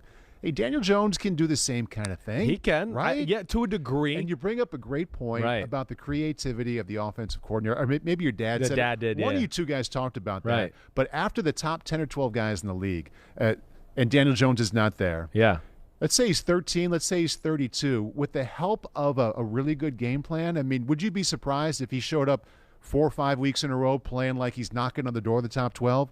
Or surprised if he's down there 30, 31, or 32? Yeah, he could be go either anywhere way. in there. You're exactly right. And with a good game plan, some creativity like that, the difference is that much. It is. Between a lot of those guys who aren't quite the best. Yes. Are they the worst, right, or are they close to being the best? He's in that mix of 15 guys. I would agree. I think when you get to like 12 through 24 of the starting quarterbacks in football, the separation is minimal. He's in there somewhere. Yeah, it's no doubt about it. It's just lack of support. Because of the O-line and their issues, they can't be overly creative at times. You're right. I mean, what are you going to do? Oh, yeah, we want to call the deep post corner route here with a guy running a 25-yard crossing route. Yeah, well, good luck. I mean, there's no way he'll be able to throw that ball. Yeah. So then, it's a ripple effect after that too. Now we have to call certain routes and certain plays to get the ball out of the hand quick. Now the defense starts to expect that. They can play aggressive all the time. So there's a lot of issues there that he's had to deal with. And, I'm with Dad too. I don't think you give him the fifth-year option. Because of a lot of things. Yeah, so what? He's a big boy. He'll be all right. Yeah. He understands There's an option in between cutting bait and committing long term. Yes. There's somewhere in the middle there, and We've you lost can land that. with for some reason. For some reason, there's no way. You can land in the middle with this guy and say, we're not convinced, but we don't think you stink either. Exactly. So let's go one more season. Let's see how it goes out. And hopefully, I think they're realistic enough to know they haven't put the greatest support system around him. Of course. Right? I mean, so I look at it that way. And, also, hey, the politics of the situation. Yeah, there's a lot of people up in New York here in this area that don't believe in Daniel Jones. I'm always arguing with them to a degree. And so don't give him the fifth-year option. My point I wanted to make, and I meant to say this with Dad, is you don't want to be in the Carolina Panthers spot where they committed a fifth-year option to Sam Darnold. Oh, great. You're going to pay Sam Darnold $20 million next year. He's not going to be on your team. Yeah. Not going to be on your team. So why? Don't do that. Let's see a little more evidence. There's things you like you said. We know it hasn't been perfect, but we don't think he stinks. Right.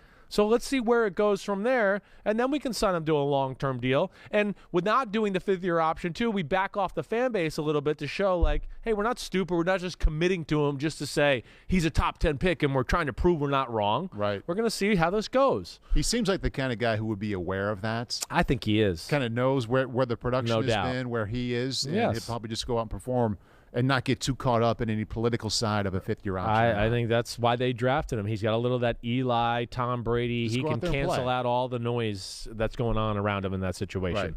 Right. Yeah. I love talking with Big Phil, listening to Big Phil. Yeah.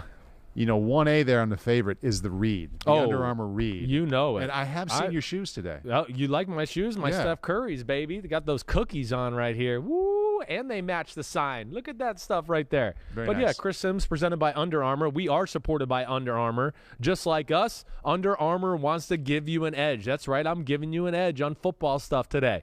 And Big Phil giving you an edge too. They are focused on performing better and taking their game to the next level. Everything from running shoes that propel you forward to hoop shoes like the ones that I got on right now that give you insane grip. And they're damn comfortable too. All right? They look like it. And they match my damn logo. So I like that. They even make hoodies that reflect energy. We're not just about the end result, winning or glory. Under Armour is about the hard work, the dedication, the cycle of training, competing, and recovering. That's what we do, me and Paulie B. There you go. We give you advantages, but not shortcuts. The only way is through. I felt that, Reed. I felt it. Good. Like the energy You should. kind of ramped up. You do. I mean, I only know didn't 100 peak miles early. per hour. Yeah. So, yeah. Those shoes look like slippers. Can I Yeah. Touch bring them. them up here? Go ahead. And that is actually like a slipper I wear at my house. Yeah. Right? Yeah. They're but in the it's like On the tongue. Sesame Street cookies. Yeah. Cookie Monster not released yet. Right, and I didn't know what cookies meant special in you basketball, and I've had some I didn't know basketball either. people who actually have listened to the pod. What does and it mean? See, it's like steal. Steal. The cookies is a phrase of stealing the ball in basketball, which I was unaware of. So I didn't know that I either. didn't know either. I don't know. You got Cookie hoops jar, friends? taking cookies from the cookie jar. You got hoops people listening to the pod? Yeah, a few every now and then. They're more TV or radio personalities Okay. who are more hoops centered. Gotcha. Right? They talk a little football and stuff, but I guess they're listening to and we play the pod on Sirius XM during the week. Yeah. And we brought this up, I guess, last week or the week before, and someone heard it, and they were like, oh, dude, cookies means this in the basketball world. And I was like, all right. I'm going to use that around my kids. I'm not now. in the basketball world. I appreciate that. No problem. Segue back into Yeah. the games. Got a couple more to hit here. All right, you ready? I'm ready. Niners knocking off the Vikings, and all of a sudden the Niners are on a roll. The Shanahan offense is looking really good. Ooh, the run is going well. Love Deebo Samuel.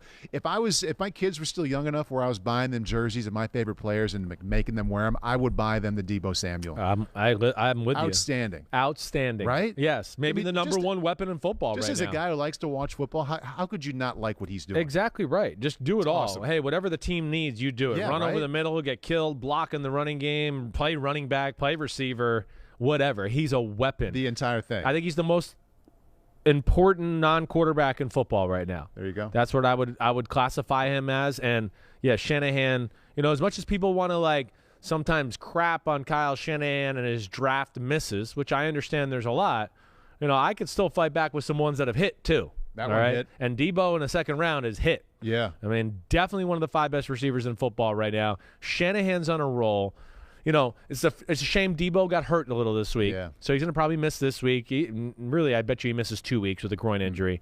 Fred Warner got hurt in the game a little bit. But, man, they looked like a different team on the field the other day. Jaquaski Tart was back. Dre Greenlaw, linebacker, was back. And, of course, they've been on fire on the offensive side of the ball, and I still think the 49ers are a team that's capable of winning the Super Bowl. Wow. I really do. Wow. Yes. I thought you were going to say capable of playing into January. Yeah, I really think they have February. Still the February magic. I do. When I look at the NFC, I said this on Monday, I think the top 6 seeds can all win the Super Bowl. And I got less questions right now about the 49ers as compared to the Dallas Cowboys or maybe even the Rams. After how they played recently. Yeah. So, if you made me rank the NFC, I'd probably put the 49ers like the 4th best team in the conference. After the Packers. The Cardinals and the Bucks. Okay. Yeah. I think right now at this moment, that's where I'd put them. We're going to get into watching some things that worked so well against the Vikings. I want to frame it, though, not just in what happened Sunday. About a month ago, we were talking about the effort that San Francisco had against Arizona when Colt McCoy did so well. Both sides of the ball. I mean, that was just really? Yeah. A game it was either late October, early November that you really had to have or felt like they had to have. Right. You came up with that kind of effort and production. I know. I kind of wrote them off. And the way they've come back from that performance, to me, is super impressive. Yes. So I've got that on my mind as we kind of set up what they did really well against the Vikings. I think we're going to start with the running game. Mitchell. Yeah, that's what it always Speaking is. of hits. Yeah. Well, Speaking of hits, you're later on in the draft. Right, a 6th-round pick who looks like he's a 2nd-round pick at running back. Want to call him Eli, Elijah, whatever it is. Yeah, good. Man, good Mitchell. Works. Yes, works Mitchell. Yeah. Right, no doubt about it. And, the run game with Shanahan, of course, to me, it's the best design run game in football. It is. It's just out of this world creative. Like my dad said, he was bringing it up a little bit. There's so many different looks, motions, everything. It's hard to defend it all, let alone they're really good at a core bunch of plays that they make look different to make the defense think, and, they can screw you over that way. All the pre-snap motions and movements, they really stress the defense out. He's just looking for one little angle or issue that he can find to give his offense a run game, the advantage there. So between the way their defense is playing, the run game, healthy on offense, really Garoppolo's been pretty solid over the last month. Yeah, he has. They finally have stopped messing games up. They did a lot of dumb shit early in the year, to where, like even that Arizona game, drop passes, fumble on the 3-yard line, muffed a punt, I believe. It's just dumb crap. So they fixed some of that up for sure. And, the other thing, too, just to add to it, because we could have showed 30 plays from this game because it was a offensive showing. He just has, for every play I show on here, he's really good at sequencing plays where, okay, here's a great run I just gashed you with. He might go right back to it with just a different look, which I'm going to do right here. It's the same play twice, just a different way of doing it. Or he's got I ran this play. Now here's the play action off of it, screen to the tight end.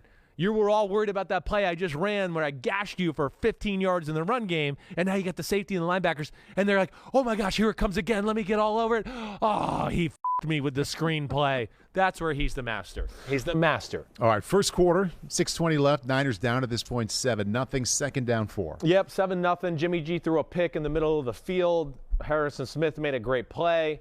It's outside zone. And listen, this is not like, oh, my gosh, this is the Shanahan outside zone. This is where they're amazing.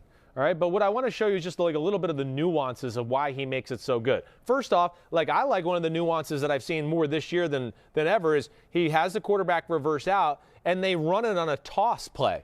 Not the old traditional, quarterback run out here and give the guy the ball out here, right? And what that's doing, and why to me it's just a nice little nuance, is when second-level defenders see toss, they all think they're running outside. It's a toss, right? So it really creates hard flow to get there. The other thing I think I like with the toss on the outside zone too is it's easier for the running back to see the cutback lanes because now the quarterback's not like right there in his face to where he's got to like get the ball and clear the quarterback now to see the cutback lane. Does that make sense? You know what I mean? Great, yeah. He gets the ball and the picture's clear so he can really read it. So it's not about here just being like the most amazing thing in the world, but you can see everybody's trying to get a reach block here. He's trying to edge that guy. He's trying to get there, he's there. He's trying to get the outside edge of this, and what he's really reading, Elijah Mitchell in this case, is he's going to look at two things. He gets the ball. He wants to see if anybody actually set the edge to stop him from running outside, and they probably tell him to key the backside weak linebacker because if he flies too far, then, yes, look for that cutback lane. All right, so as we go here, you're going to see he gets it. All right. Anthony Barr, look where he is right now. He set the edge. He's in a pretty good spot. He's got the outside arm free. He's on the outside angle of the tight end there. That to me does not look like you're going to be able to run the ball outside, right? They probably key in the linebacker again, like I talked about. Look where he is. He's really over here far right now, right? He's starting to move this way pretty aggressively. So I'm sure he's been caught all week to kind of key these type of things. What they do tell you to do is kind of press the edge about as long as you possibly can press it. Trent Williams does a great job of getting the backside defensive lineman on the ground. Harrison Smith's responsible for that outside gap, but as we see here, a little bit like what we talked about with New England a little bit and the Titans, this gap right here is getting way too big, right? Way too big. That middle linebacker sprinted out of there so fast, That's what I mean. He's flying over, right? So between that guy and this, he's now attention, cutback, boom. Yep. And I think that the great thing is just how well he can read it, and how well he does as far as he's still pressing the edge right here. He's still pushing people this way to where people are still flying and trying to get over there. So he gives this all the chances it needs to work on the front side before he finally just says, boom, there's the cutback lane. And again, like with these schemes, Shanahan's the best at doing it, but it's like, again, some guys aren't even really blocking guys. They're just like, hey, just keep pushing this guy and we'll just try to get people on people. And he gives him a few things to read and bam, there you go. Take it back, Chris, yeah, sure. About a moment or two after he takes the toss sweep. So back it up. So right about there. Yeah. Okay, so, and I'm just thinking about it because it's such a good point. I hadn't heard anybody bring this up. You said on the reach, if he takes the handoff, quarterback's in his face, he can't really cut back and read it. His body is set on such a path when he takes that reach handoff to go that way. To go this way. It's hard, first of all, to see it. Yes. Second of all, to make readjust your body so quickly. Right. So that is point number one to me that you've made today about how the toss sweep is better for the running back here than the actual reach handoff. Exactly right. Well done. It gives him that idea. It gives him that ability. And to your point, what you're saying is he gets to square his shoulders up a little bit towards the line of scrimmage more instead of being so like this. He's just now he's getting the ball like this, right? Yeah, he's getting the toss this way instead of being like this out there. Yeah. And to me, it's a big point and why they become really good at it and could see those cutback lanes. And of course, he's patient with it and he's a good down the hill runner. So bam, Very 15 yards there, so whatever. Yeah. But that's where they're awesome. So Mitchell was getting it done, offensive line. Now you roll in the Deebo Samuel effect. Package. He's not really getting double-digit carries, but they work it in at just the right time, like the very next play. The very next play. But, what you're going to see here is a totally different alignment, all right? It's a totally different alignment than what we just saw, all right? And now, again, It looks okay, but before we had a tight end right here, right? You had a tight end here, and I believe even there was a wide receiver way outside in the screen that we couldn't see who blocked the corner, right? Now it's like moving parts, motion. Here's a fullback. Here's Deebo Samuel offset. There's Jeff Wilson in motion, right? So you got your running back. And the first thing that I think people need to realize is they create a personnel mismatch because this is 21 personnel, right? It's two backs, one tight end. Yeah. But wait, Deebo's playing tailback. It becomes 31 personnel. Now it's really three backs, one tight end. So basically you got two pretty good blockers in Juszczyk and Wilson, plus you got Kittle, who's one of the better run-blocking tight ends, and it becomes a little bit more of a run-heavy 21 or 31 personnel like we're saying. So that's going to cause some issues as well. Now, this is where, again, it's pretty much it's the same play. It's outside zone. Look, everybody's trying to reach. The defense was lined up a hair differently. But now this time, once Anthony Barr out here, remember before the tight end was lined up on him and he got on the outside and got that outside arm free to where you weren't going to run outside of him. This time, the tight end doesn't get him. He slips right inside to stop the second-level linebacker, Kendricks, right, Kittle, and he kind of takes a little step inside for a second. And what does that leave? It leaves Juszczyk to now cut him off from not setting the edge, right? So he's got that. Now Wilson's going to go in motion, and he's got leverage already on Bashaud Breeland. He's going to run him up the field and eventually block him. But now this is one where, yes, Deebo Samuel is allowed to look for the cutback lane too, and man, maybe if he got the ball and did it right away, he would have been able to do it, but they don't want him to do it that early. Again, they're telling him to press the edge. See if somebody did set the edge or did we set the edge and stop it, and it's the same freaking play, different look. We're machines at blocking the run play, and he's got enough of an edge here where he trusts it. Like, see, he's seeing it right here, and he's going, wait, he's not totally on the outside. My guy's got a pretty good firm block on him here to where I think I can get there in time to where he's not going to have an outside arm free or be able to stop me that way. And now, as the play develops, he continues to press it. And, did a little hesitation, which is where he's very natural runner. He kind of did a good job of, helping set the edge. And I want to see if I can really slow this down at the right point. Watch him do a little, hesitation in just for a second. He slowed down, he might cut there. It helped Anthony Barr get reached just a little bit more to where he could get around the edge. And he presses that, and they got bodies on bodies everywhere. All right? And he runs for a touchdown right around the edge. Touchdown, San Francisco 49ers. Same play that they've mastered.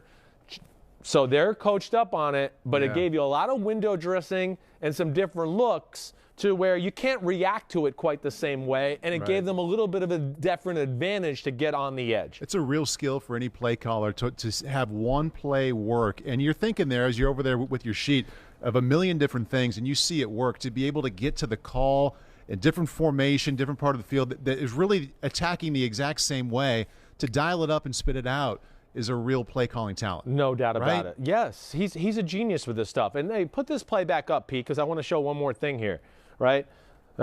Just because this is the last thing, and this was kind of a part of the game. But yeah, you're exactly right. It's a real skill by Shanahan. He's got checks and balances for everything. So anything you overplay too hard, he's got a play to go, well, you're overplaying this. Now I got this. You got to slow down and take care of this too. Don't forget about this. He always has something. And like I said, you'll see, the fake to this, and now it looks like this, and all of a sudden Kittle's under here with the inside screen, and it was all the same action. But here's the one thing I want to say, because it was a little bit of a story in the game. Okay. Zimmer called out Kittle and the 49ers for holding. Yeah. Right? It became a thing. Wait, where'd the play go? I need the play. Would you stop taking it off? Holy crap. Leave it up here. Here's Kittle and Kendricks. I'm a 49er fan. I root for Shanahan. Kittle got away with some egregious holdings in this game. Zimmer was right in this argument. Kittle's the man, and hey, they didn't call it. Screw it. Keep going. But watch this right here as this unfolds. Just watch. Because Kendricks is a phenomenal football player. I mean, he's in the combo for one of the best middle linebackers in the game. It's egregious holding. Egregious. I mean, I don't know. Is it egregious or is it egregious? I mean, is that not holding right there? You tell me. That happens all the time, though, right? I mean, I don't know. To me, that's when you got to call. He's on the outside of he's on the outside edge right here. He's being pulled. Now he can't. He's doing a 360 because he can't get away. He's still being pulled and held. And now he pulled his arms away. I know. Well, he's trying to get the referee's attention. Yeah. But look, he's yelling at the ref right there as he goes by. So they got away with that. They got away with about 3 in the game. That was one of them. And there was one other good run that they got away with. But that's part of the Shanahan genius right there. I think, Pete, don't we have we can take a listen in on, let's hear it. on I'd like to Zimmer hear it. and Kittle talking about this. Right. I mean, these guys hold all the time, so they're grabbing us around the waist, grabbing our backs. And if you're going to sit on the sideline and complain about holding the whole time, I tell your guys to make better plays. That's right. Boom. It was a good weekend for the Hawks. Hey. Minnesota beat Wisconsin. They're in the Big Ten title game. George gets away with holding. Has a good post-game press conference. Good Hawkeye. I mean, it all kind of snowballed. Yeah, good. Yes, it all comes back to the Hawkeyes. Yes, Kittle's awesome, but yeah, he got away with a few in this game, no doubt about it. Yeah. And then there were some big plays where I can understand Zimmer being kind of pissed about it. Okay, so back to the game. Yeah, back to the game. Let's do it. Deebo in the run game. You can't forget about Deebo in the pass game. The short passing game over the middle, if we're talking about the Niners. No doubt. Attacking downfield. No the doubt. way they attack downfield. This was big, too. Third quarter late, 31-26. Yeah. So, again, it's the same run play that we've just showed. That's where I want to get into this is just the checks and balances thing where, it's the same thing. It's outside zone. It's all the same reach block. They're all trying to do the same thing that we've just coached up here, but they're getting to a point where they're really kicking people over here. I mean, look, they got 8 people at the line of scrimmage. The backside of the 8 is on even with the backside tackle. So you really got 1, 2, 3, 4, 5. You got 6 guys who are at like the right guard and over to stop anything going this way. So this is one of the things they do, again, to not let you overplay their stuff. Checks and balances always. And on this play, I don't think they call it this way all the time, but I'm sure Shanahan started to see, wait, they're overplaying our stuff, and he gives Jimmy the option to, like, X dart, X slant, whatever it is, to throw the ball to him if he feels like the backside guy is being too aggressive. And you got to watch Jimmy G here. As he goes through the run fake, it becomes a little bit like a read option. It's an RPO, right? His eyes are going to go right to this guy. And he's just looking. He's going to give the ball if the guy kind of stays here and hangs. But if he sees him start to go, he's going to pull the trigger and hit Deebo Samuel over the middle like they do. Hey, they were pretty good at stopping a lot of their over-the-middle stuff. Yeah, Zimmer was aware of it. And that's how they got the interception and all of that. So here we go.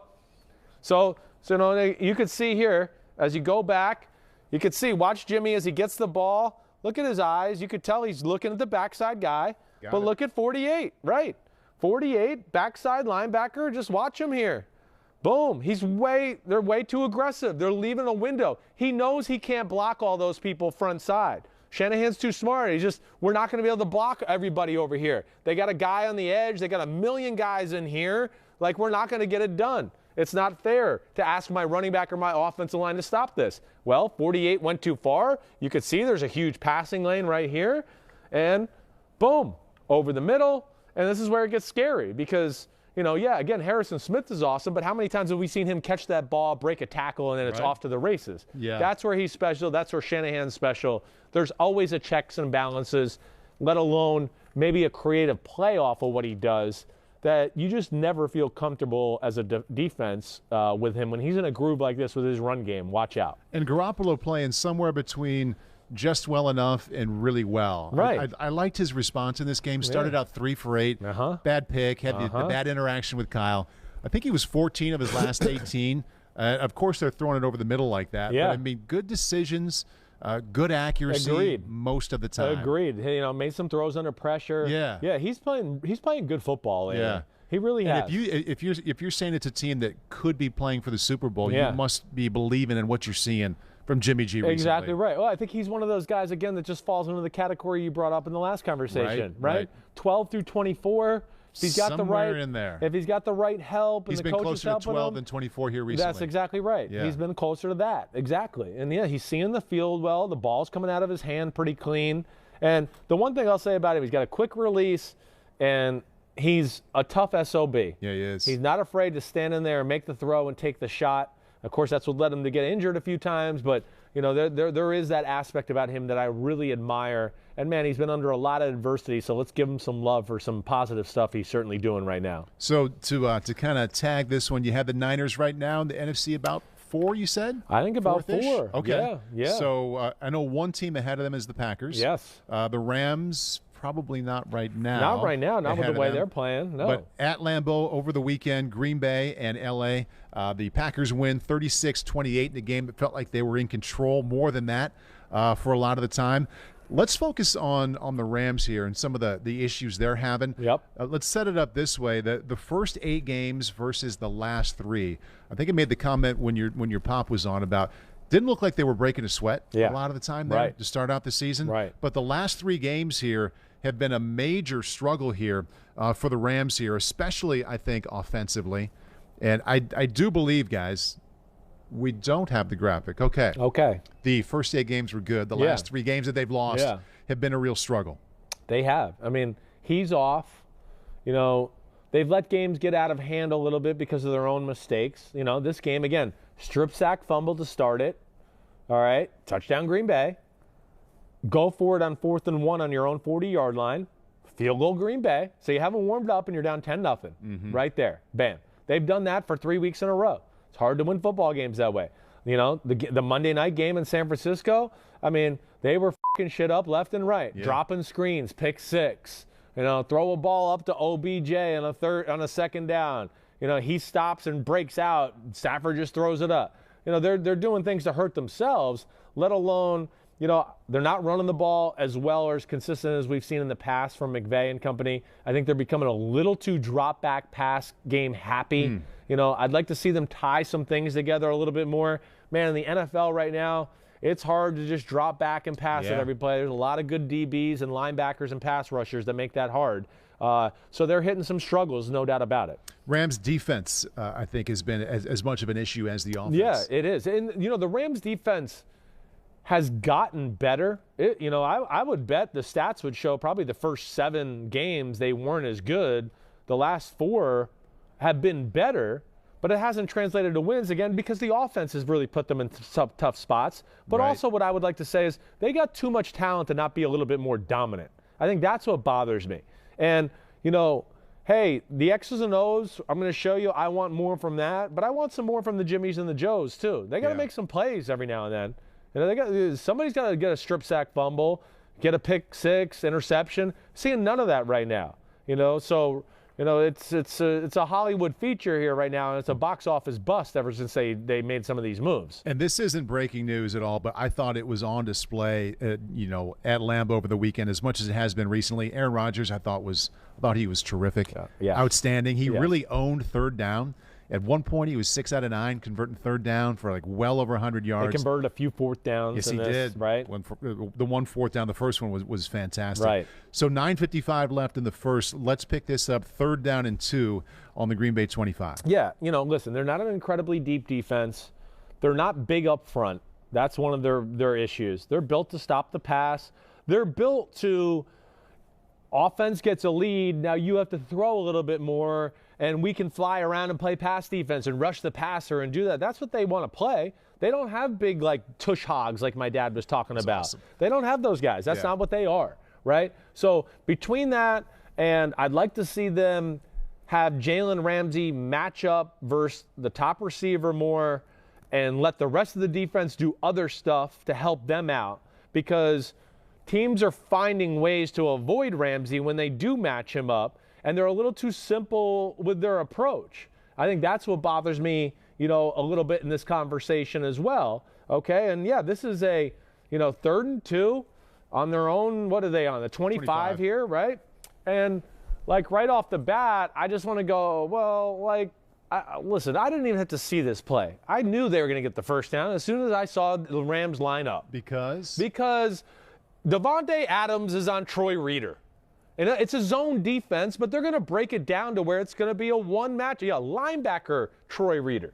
And I know it's a zone, but they're going to, this is Matt LaFleur and Aaron Rodgers. They're going to run a play to where they get him manned up in that zone, right? Here's Jalen Ramsey at the top of the screen. Good thing we got him covering that all-pro tight end Green Bay has.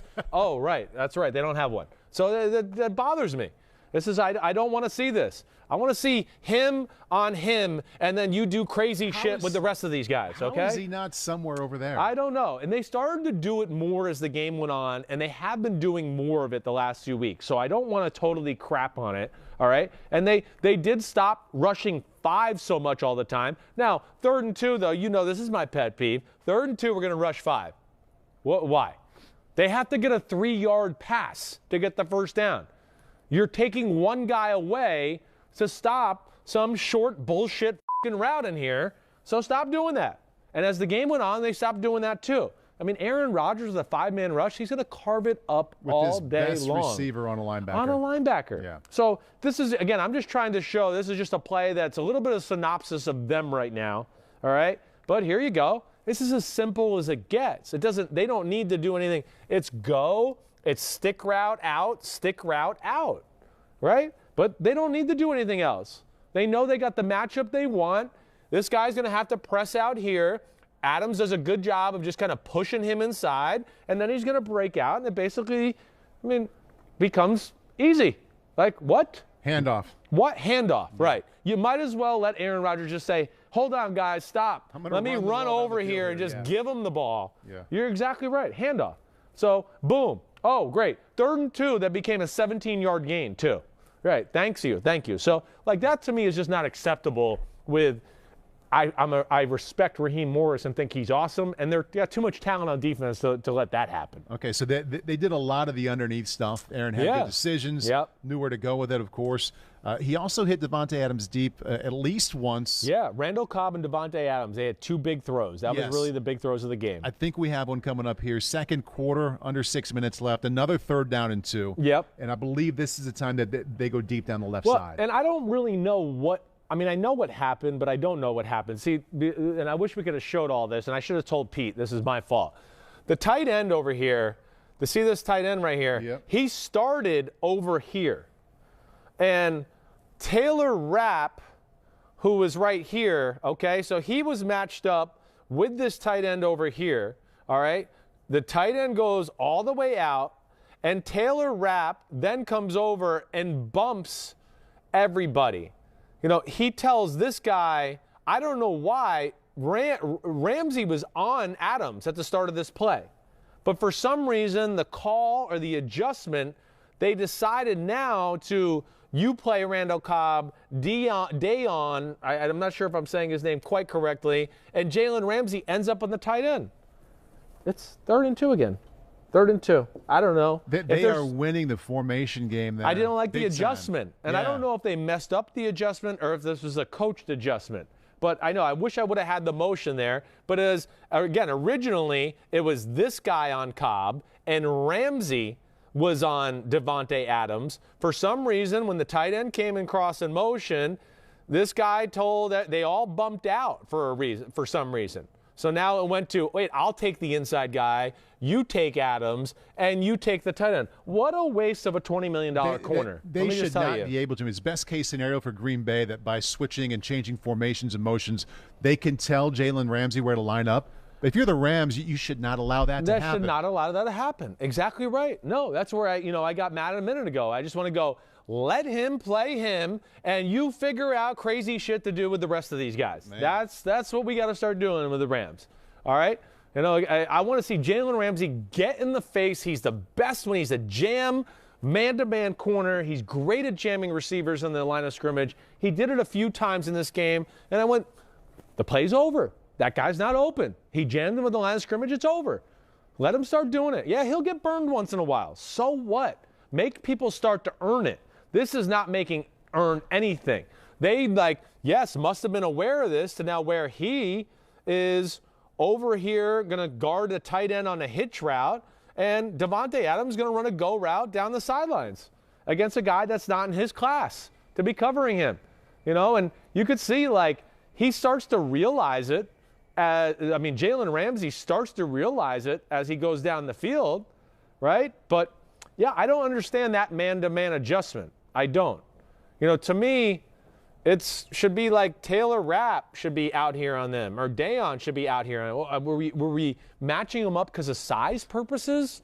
That doesn't make sense to me. Yeah, Jalen Ramsey's the big corner, so we'll have him cover the big tight end. Yeah. I don't understand that. But it's man-to-man coverage, and here we go. Boom. Down the field. You can see the linebackers taking the back out of the backfield. They got man here. Man here. They got a guy looking for crossers or anything over the middle. They got a little rat coverage, right? And boom. You know what's going to go on. It's Green Bay. They're going to try to throw it to Devontae Adams on every third down in the history of football. Right. It's not going to change. He's got 21 Dayon beat by 6 yards by the time the ball gets there. That is just, to me, not smart, unacceptable. No, annoys the crap out of me, as you could tell. Yeah. Oops, sorry. They won the chess game there by, just getting the matchup they want by formation and motion. Yeah, and, it's Jalen Ramsey. He's smart. He's going like, wait, I think they're just trying to, get me out of the way. And they did. They did. And he's looking at Rodgers. Look, as it happens right here, and once he realizes, wait, Rodgers doesn't look like he's throwing to my guy. Let me try to help. And he tries to get back, but he's like, oh, well, it's too late. He can't. Please stop, Raheem Morris and the Rams. You're too good. Let's not let that happen. All right, late second quarter now. Let's get Randall Cobb involved. 2nd down 6. I love your notes here. You can be simple, you can be stupid, but you can't be both at the same time. Can't be both. If you're going to be simple, you better be on your crap, all right? You better be on your crap.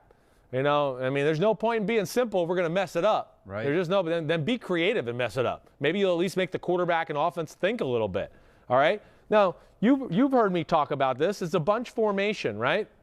Bunch formation. I like this. Ramsey's on him. All right, canceled out. We don't have to worry about that.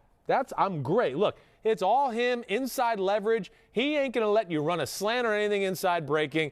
If you want to throw to him, you're going to have to throw a fade to one of the better hands corners in all of football who can pick it. Rodgers ain't stupid. He's like, well, I got better options than that. And then what they're doing on the other side is they're playing zone. And I love this. And this is what shows me they're capable of it and everything. Guy here is going to drop out. Here, okay. Let me make sure I got this right. So, yep. All right, hold on. Here, I'm going to start it over. They're going to box the bunch, as we've talked about. There we go. Right? Okay, box the bunch. It's going to be inside corner, outside corner, down here, in here. So those 4 guys are going to handle these 3 guys. He is supposed to help. He's got him man-to-man, but he's going to stop him and play outside leverage in case he runs the option out. Okay? He's not expecting to have to help inside. That's where Troy Reeder is supposed to be helping inside. And watch how the play unfolds. Troy Reeder follows Rodgers' eyes over here, which he has no business being over there. None at all. None. So you see the box of the bunch, right? Short guy, little guy here, a little inside corner of the box, outside box. This safety's out here for anybody who runs a post or whatever. You have no business here. None. Your job is to be over here to bracket Randall Cobb coming out of the backfield who wants to run this or run this, right? They've called the right defense here. They've called it. Rapp is going to jump outside and take away the outside option for Cobb. And as you see, boom, he doesn't get there. And you're going to see, watch Taylor Rapp. He's going to look at Troy Reeder going, well, where the hell are you? And I wish we could show it more. Because he's looking at him, he's going, well, what the hell? That was your guy. Why? We already had 4-on-3 on the other side. Why were you worried about the other side? That was not your job. We didn't need 5-on-3. So, that's what stinks there. They blow it, and that's frustrating. And that's little things like that are not making them a great defense or quite living up to their potential. Other side of the ball. Yeah. As much as I like watching Aaron Rodgers do his thing. He's the man. Rodgers, like we talked before the show, is the MVP of football right now. We each had it written down. I watched this game this morning. I wrote down at some point in the notes, Aaron Rodgers has to be the MVP. MVP. To me, there's nobody that does more for their team right now. And it showed, too, again, they're not even the same team if he's not playing. Oh, my gosh. They lost to Kansas City in a game. Yeah, Yeah. right. You saw it. To me, it almost boosted his ability to be in the MVP conversation. You just see, like, he is truly the essence of an MVP. Yeah, and I think, there's so many of these teams and also the individuals, the other great quarterbacks around the league have had a game or two or three where it's like, okay, they slipped. It happens. Outside of game one, none. Rodgers has just been living in this place up here. No doubt. Even when he's being a little more conservative, he's still making the right decisions. No doubt. Throwing it accurately. it's been a lot of fun to watch. It is. Other side of the football, though, their defense. I think we both thought the defense would be better this year. It's been a whole lot better. Whole lot better. Joe Barry is going to get himself into the head coaching conversation. He's phenomenal at breaking teams down. You can see that as the game. It goes back into our old adage that you and I have talked about before. Just when a team wants to throw the ball over there, he always seems to have a whole bunch of people dropped in that area. Yeah. He's really good. We'll do some game plan specific things to take away things he think you're going to do. This is actually going to be a negative for Joe Barry and the Green Bay defense. But I think it's a positive. This play? This is going to be the bomb to Van Jefferson for a touchdown. Oh, yeah. So, okay, again, great defenses. You try to take things away and stop teams in certain situations. 3rd down and 8. I'm sure the numbers, of course, it's Cooper Kupp time. Who gets the ball more on 3rd down than Cooper Kupp? So they're not going to let that happen. And then the numbers probably behind that were like the backside guy gets it to second most, and it's Odell Beckham Jr. So let's make somebody else beat us, all right? And what you're going to see here, and I want to make sure I get it right, I think I will, is you're going to have him run, OBJ run the in-cut. He's going to be doubled by both these guys, right? And they're not going to let it happen. And I'm sure in the breakdown, they have a certain breakdown that shows the Rams run in-cuts from this split. He reads something front side and then comes back to this guy, all right? And then you're going to have Cooper Kupp go back, and this guy's going to take away the inside, and this guy's going to take away the outside. So the two best receivers on the Rams on 3rd and 8 are going to be double teamed. Again, I know this doesn't end up being a positive play, but I like the call. Like, rather than just being like, oh, simple, we'll do this. Like, again, they're taking a chance. It was a calculated risk. And the Rams have $1 million players, too. They're going to make some plays every now and then. It's life in the NFL. But there you go. You see, that's Troy Aikman right in that last yellow there. But here we go. Play goes. Look, here we go. Look, he's coming down on the in-cut. He's got this. He's bracketing Kupp on the outside. He's got the inside. They left Stokes one-on-one with the outside. You got a backer on there. It's a 4-man rush. They took a chance and left. I can't remember who that was actually even covering him right now. All right, one-on-one. Hey, Stafford's good. He made the right read and saw it and made the big throw. Okay, and I want to say, what is it, 39? What the hell? Who is that? Sullivan? It's driving me crazy. All right, Shannon Sullivan. It is, right. So there we go. But, like, I got no problem with that. Again, I think it kind of shows, like, the creativity and the smarts of Joe Barry. All right, they lost this play.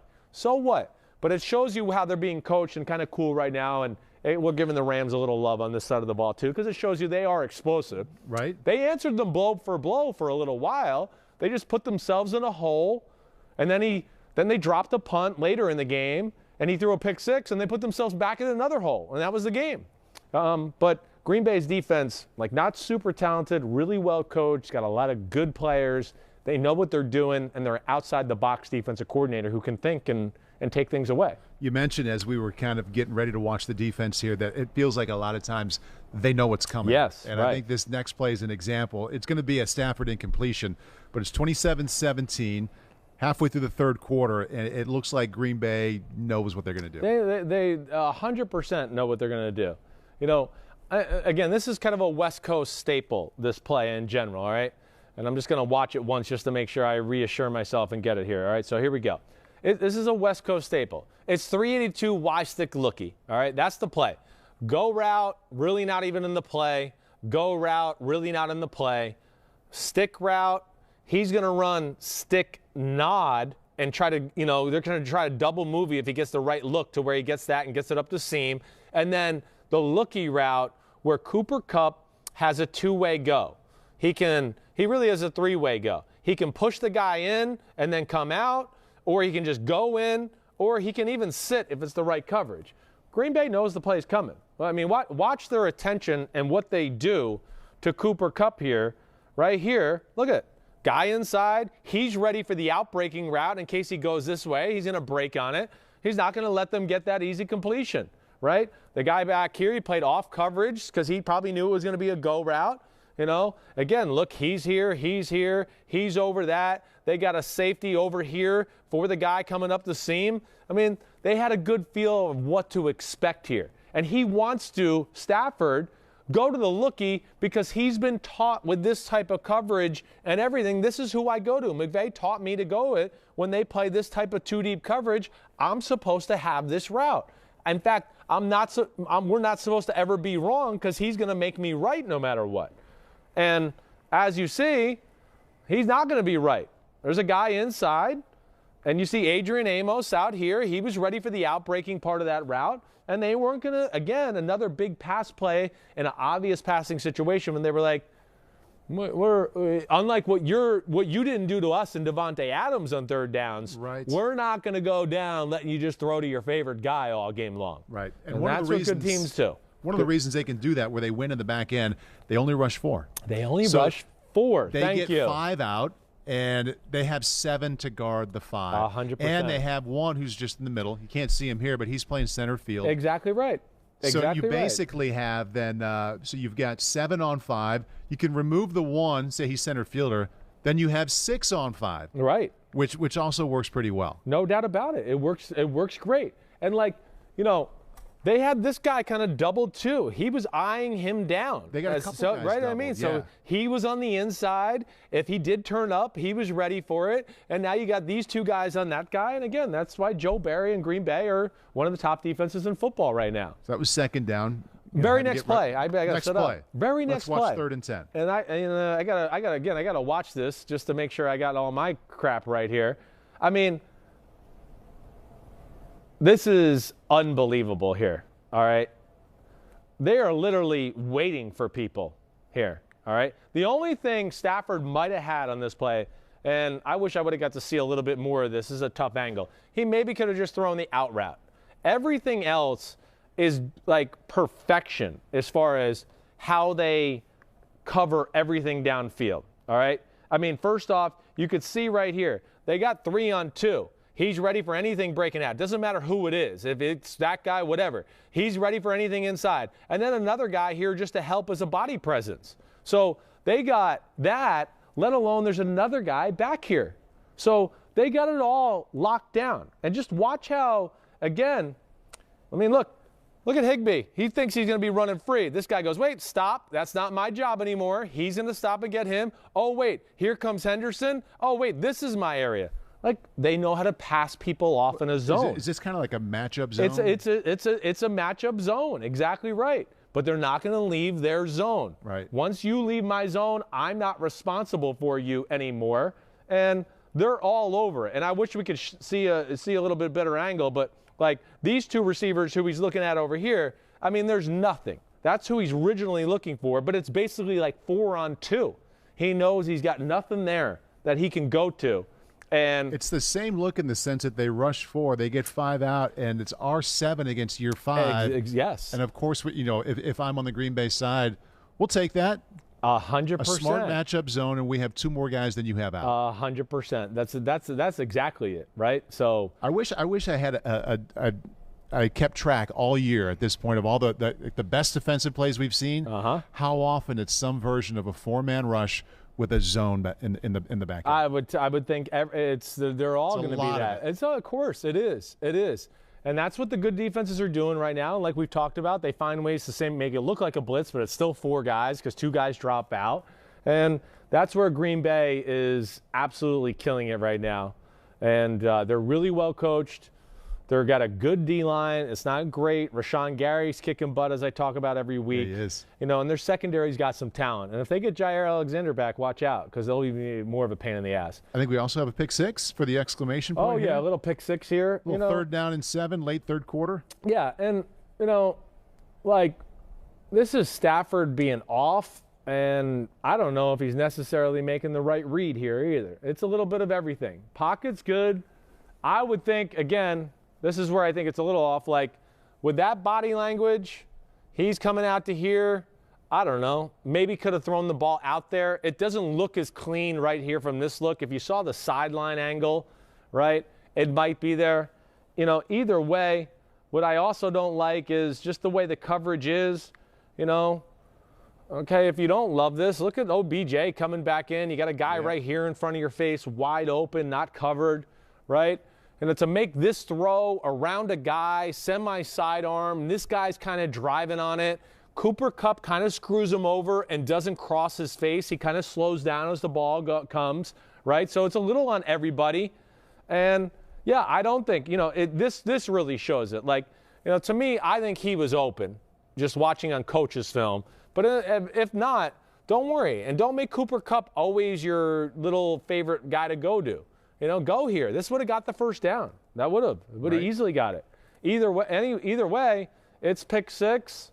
Rasul Douglas does a great job of driving it, and that was it. The game was over. That was it. No more. A lot of bad news for the Rams here in the recent rearview mirror. Yeah. Coming up, though, Jaguars. Yeah. Get well game? I would think so. Yes. Jaguars, good, pretty good at stopping the run. Not the greatest pass defense. I would think they can have their way there. Their offense is struggling. The Jaguars can run the ball a little bit. That might be able to give them some issues. But if you can get them in 3rd and 6 or more, yeah. You know, Trevor Lawrence still being young, you know, their offensive line not being the best of pass pro and that, I would think they're going to be able to make some plays this week and maybe get some mojo going. Our friends at PointsBet are saying, what about this game, Pete? Oh, there it is. Ooh, 12.5, that's a big number. Yeah, that is a big number. You like them that much? Yeah, I probably do. You know, it's in L.A., right? It's in L.A. Pete? 12.5, yes, yeah, there it is. Yeah, I think I would probably take the Rams at 12.5. I would, you know, again, you know, it doesn't take quick to snowball in the NFL. Right. You're up by 7, you're up by 10. Trevor Lawrence throws a pick because they're down. Oh, shit, we're down 17 now. And they need, they need it. Right? I would think they're going to be pissed off and hungry this week, no doubt about it. Over under 47. 47. I'm not any good at these. You? No, I mean, I'm okay. I mean, I'm nothing special. I would say I would probably take the under. Okay. Because I think it's going to be like 30-13. I was going to say, you could see 31-10. Yeah, exactly what I mean. 31-14. 47, I don't know. That to me would entail that, you know, Jacksonville's scoring some points here too, and I don't know if I see that happening. All right. We There's did a it. show. There's a show. That's a show. That's a lot of football. That is a lot of football. That's a lot of football. Holy shit, Are you going to go home I and think talk we hit football? 2 hours. No, I'm going to tell my wife to be quiet and don't talk to me. All right? I'm done. No, that's it. See ya. I'm going to try the same thing in my house. All right, try it. See how it goes. Let's see. We'll probably both be in trouble later tonight. Christmas tree purchase at our house tonight. Oh, good job. Way to go. That's awesome. Yeah, we got some Christmas decorations up already. It's nice, isn't it? Yeah, it is. It's great. I love this time of the year. Happy holidays to everybody out there. Hope you enjoyed the podcast. You know, again, love the interaction whenever you want. Hopefully you enjoyed everything we broke down today. Paulie, you the man. Nice job, man. You are the well man. Done. Appreciate Under Armour and the sponsorship. Sponsorship tomorrow, PFT PM collaboration podcast with Florio, our picks podcast. All right, we're kind of doing good in our best bets lately.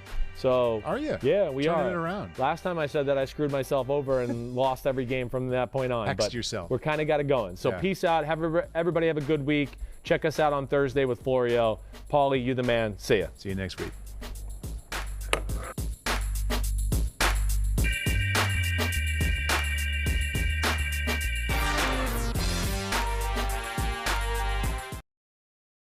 Hi, I'm Mike Tirico, and thanks for watching. Make sure to hit subscribe for the latest news and highlights from NBC Sports.